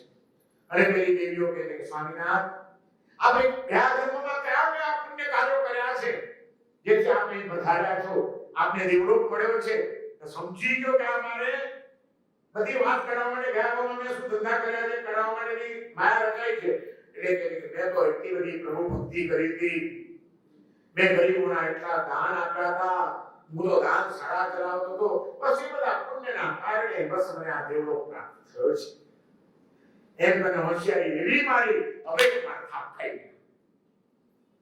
અજાણપણે પણ કાનમાં પડેલા મહાવીરના બે શબ્દો એ જો જીવને આવા સંસારના સામાન્ય દુઃખથી પણ ડોગારી શકતા હોય તો ભાવપૂર્વક સાંભળેલા મહાવીરની વાણીના શબ્દો આત્માનું કયું કલ્યાણ ન કરી શકે. લાંબી વાર્તા છે, ત્યારે મારી વાર્તા નથી કેવી તમને, પણ ભગવાનની વાણીનો અતિશય કેવો હશે કે બે શબ્દો પણ સાંભળીએ તો કલ્યાણ થઈ જાય. અમે કોને સાહેબ અમે તો રોજ સાંભળીએ છીએ. અમારો તો મોક્ષ નક્કી જ આવે. ભગવાનની વાણી જગતનું કલ્યાણ કરવા માટે સમર્થ છે, પણ આપણે એ વાણીની વૃષ્ટિ જે થઈ રહી છે, અમીનો વરસાદ થઈ રહ્યો છે અમૃત વાણીનો, એનાથી ભીંજાવવું જોઈએ. આપણે વાણી વરસી રહી છે, સાંભળીએ છીએ, પણ રેનકોટ પહેરીને ભીંજાતા નથી આપણે, માટે આપણું કલ્યાણ ના થાય. આપણા અહમનું પોટલું બાજુ પર મૂકી દઈને ખુલ્લા થઈને મહાવીરની વાણીને ખીલવાનો ક્યારે પ્રયત્ન કર્યો છે ખરો આપણે? આટલી પ્રભુની તત્વ વાણીમાં, એ વાણીમાં વહાવેલા પ્રભુના તત્વજ્ઞાનમાં, એની તત્વ દ્રષ્ટિઓમાં એવી પ્રચંડ તાકાત છે કે બધાના જીવન પરિવર્તનો કરી નાખે. શું ન થઈ શકે?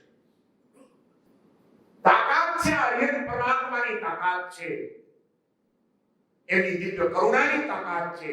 જગતના સર્વ જીવો દુઃખમાંથી મુક્ત થાય, કલ્યાણના માર્ગે ચાલતા થાય, એની ભાવનાની તાકાત છે કે ન થયેલા પરિણામો આવી શકે છે.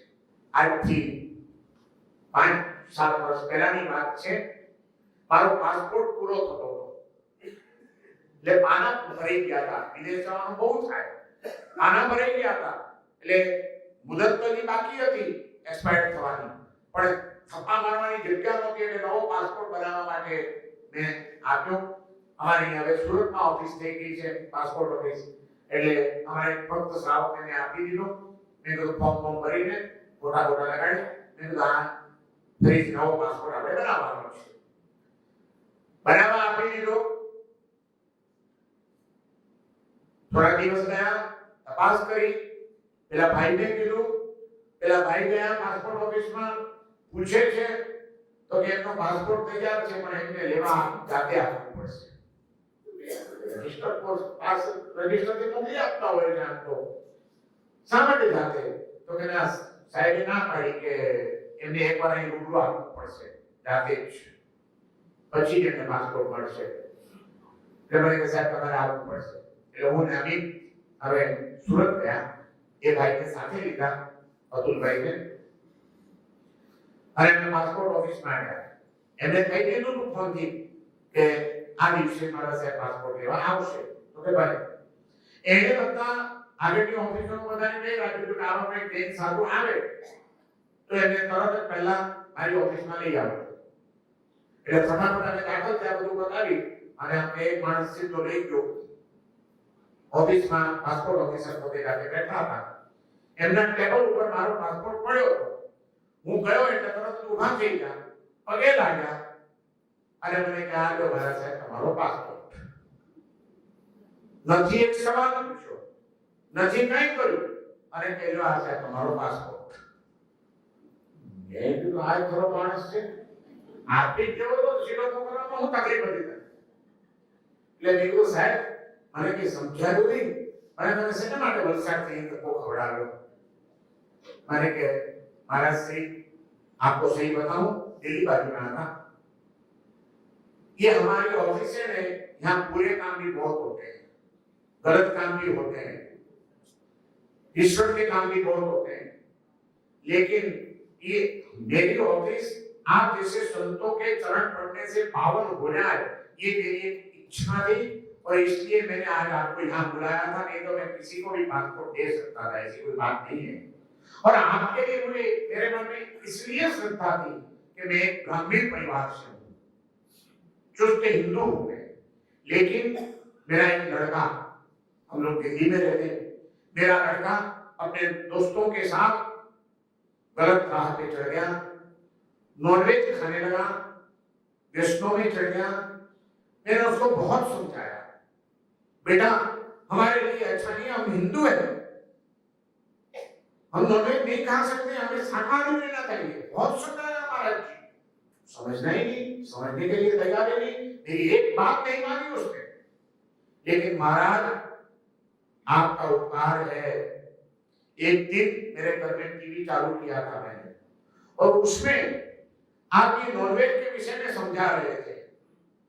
हम पहचानते नहीं थे, हमने सोचा कोई संत है, उनका प्रवचन चालू है, और मेरा लड़का भी पास में बैठा था, और आप उस दिन नॉनवेज क्यों नहीं खाना चाहिए, हमारे लिए शाकाहारी क्यों योग्य है, ये सारी बातें कही. और आपने वो अल्लाह की उसमें एक बात कही थी, कोई आपको अमेरिका में मिल गया था, उसकी कैसेट चल रही थी आस्था टीवी के ऊपर, वो मेरा लड़का ध्यान से सुन रहा था. वो उसमें जितनी जितनी आपने बातें कही, जो जो तर्क आपने लगाए, मैं वो तो समझा दूं. तो तुम्हें શાક લાવો છો ને બહારથી, તો એ શાકને પણ 2 વખત 3 વખત પાણીથી ધોઈ નાખો છો ને પછી તમે શાક સમારો છો કે બધા બેક્ટેરિયા નીકળી જાય. એવું કોઈ દિવસ માછનો ટુકડો બજારમાંથી લાવ્યા પછી એને પાણીથી ધોવાય છે, જો તો પકડી જાય, એને સીધે સીધો ભાગી જાય, કેટલા બેક્ટેરિયા તમારા પેટમાં જાય છે. આ બધું અલગ અલગ તર્કો, ધર્મના તર્કો, હેલ્થના તર્કો, મેડિકલ સાયન્સના તર્કોથી બધું મેં સમજાવ્યું કે वो उस दिन उसने सुना और बस उसका मन बदल गया. महाराज साहब वो उसी समय खड़ा होकर के मेरे पैरों में पड़ गया और कहा पिताजी आपने कभी ऐसा तो मुझे समझाया ही नहीं है, मैं कैसे मानूं. आज मेरे दिमाग में बैठ गया कि नहीं, नॉनवेज नहीं खाना चाहिए. अब आपकी बात में मानता हूँ, आज से मैं भी खाना छोड़ देता हूँ. महाराज जी मेरे लड़के ने आपका प्रवचन सुनकर के नॉनवेज खाना छोड़ दिया, और जब आपका पासपोर्ट आया मैंने उसमें आपका पुराने पासपोर्ट में फोटो देखा, तो वो प्रवचन मुझे याद आ गया, टीवी में मैंने यही चेहरा देखा था. तो मुझे लगा कि ऐसे संतों को तो मुझे यहाँ बुलाना चाहिए और आपके दर्शन करने के लिए, और आपके पैर मेरे ऑफिस में पड़े, इसलिए मैंने आपको तकलीफ दी है. हमारा की बाकी कोई कारण नहीं है, आपका पासपोर्ट क्लियर है, आप ले जाइए. यहाँ भगवान के महावीर बनावी देता હોય છે. અદ્ભુત છે આ મહાવીરની વાણી. તીર્થંકરોનું તીર્થંકરત્વ, એમના જન્મજાત અતિશયો, એમના દેવકૃત અતિશયો અને એમના આત્માના પ્રગટ થતી ચેતનાના દિવ્ય અતિશયો આ જગતની અંદર કયા ચમત્કારો ભાષવત છે. ભગવાનની વાણીને વંદના કરતા છેલ્લે શ્રીમદ રાજચંદ્રજીએ કહેલી 4 પંક્તિઓ કહીને મારી વાણીને અત્યારે વિરામ આપીશ. અર્યંત પદ ઉપર તો કલાકોના કલાકો સુધી બોલાયેલું છે. અર્યંતના કયા કયા હું કહું છું ને, ખાલી નમૂક થોડક લઈએ તો અર્યંતની જ વાત છે આખી, પણ એને માટે 4 મહિના જોઈએ નમૂક થોડકને સમજવા માટે. એ માટે તમારે ચોમાસું કરવું પડે. ત્યાં જો હસી કાઢીને મારી વાત એ ધ્યાન કરા કાઢી કે સંતોષ રાખો ને મહારાજ, તમને બી સંતોષ નથી કે ભગવાનની વાણી કેવી છે. શ્રીમદ રાજચંદ્રજીએ જે અવભાવ દેખાડ્યો છે મને બહુ પ્રિય છે. એમનું પદ અનંત અનંત ભેદ ભાવથી ભરેલી ભલી અનંત અનંત દય વિક્ષેપે વ્યાખ્યાની છે. सकल जगत हितकारिणी हारिणी मोह तारिणी भवाती मोक्ष चारिणी प्रमाणिक છે. ઉપમા આપ્યાની જેને તમાર રાખવી તે વ્યર્થ. આપવાથી નિજમતી મપાઈને માની છે અહો રાજચંદ્ર બાલ ખ્યાલ નથી પામતાએ જીવેશ્વરની વાણી જેણે જાણી તેણે જાણી છે જીવેશ્વરની વાણી જેણે માણી તેણે માણી છે ભગવાનની વાણી અનંત અનંત ભાવોથી ભાગાઓથી વેદોથી દૃષ્ટિઓથી ભરેલી અનંત અનંત નય વિક્ષેપો વ્યાખ્યાની સકલ જગત હિતકારીની આખા જગતનું હિત કરનારી છે હારીની મોહને હરી લેનારી તારીની ભવાબ્દી સંસાર સાગરથી તારનારી હારીની મોહ તારીની ભવાબ્દી મોક્ષચારીની પ્રમાણિત છે મોક્ષના માર્ગે લઈ જનારી છે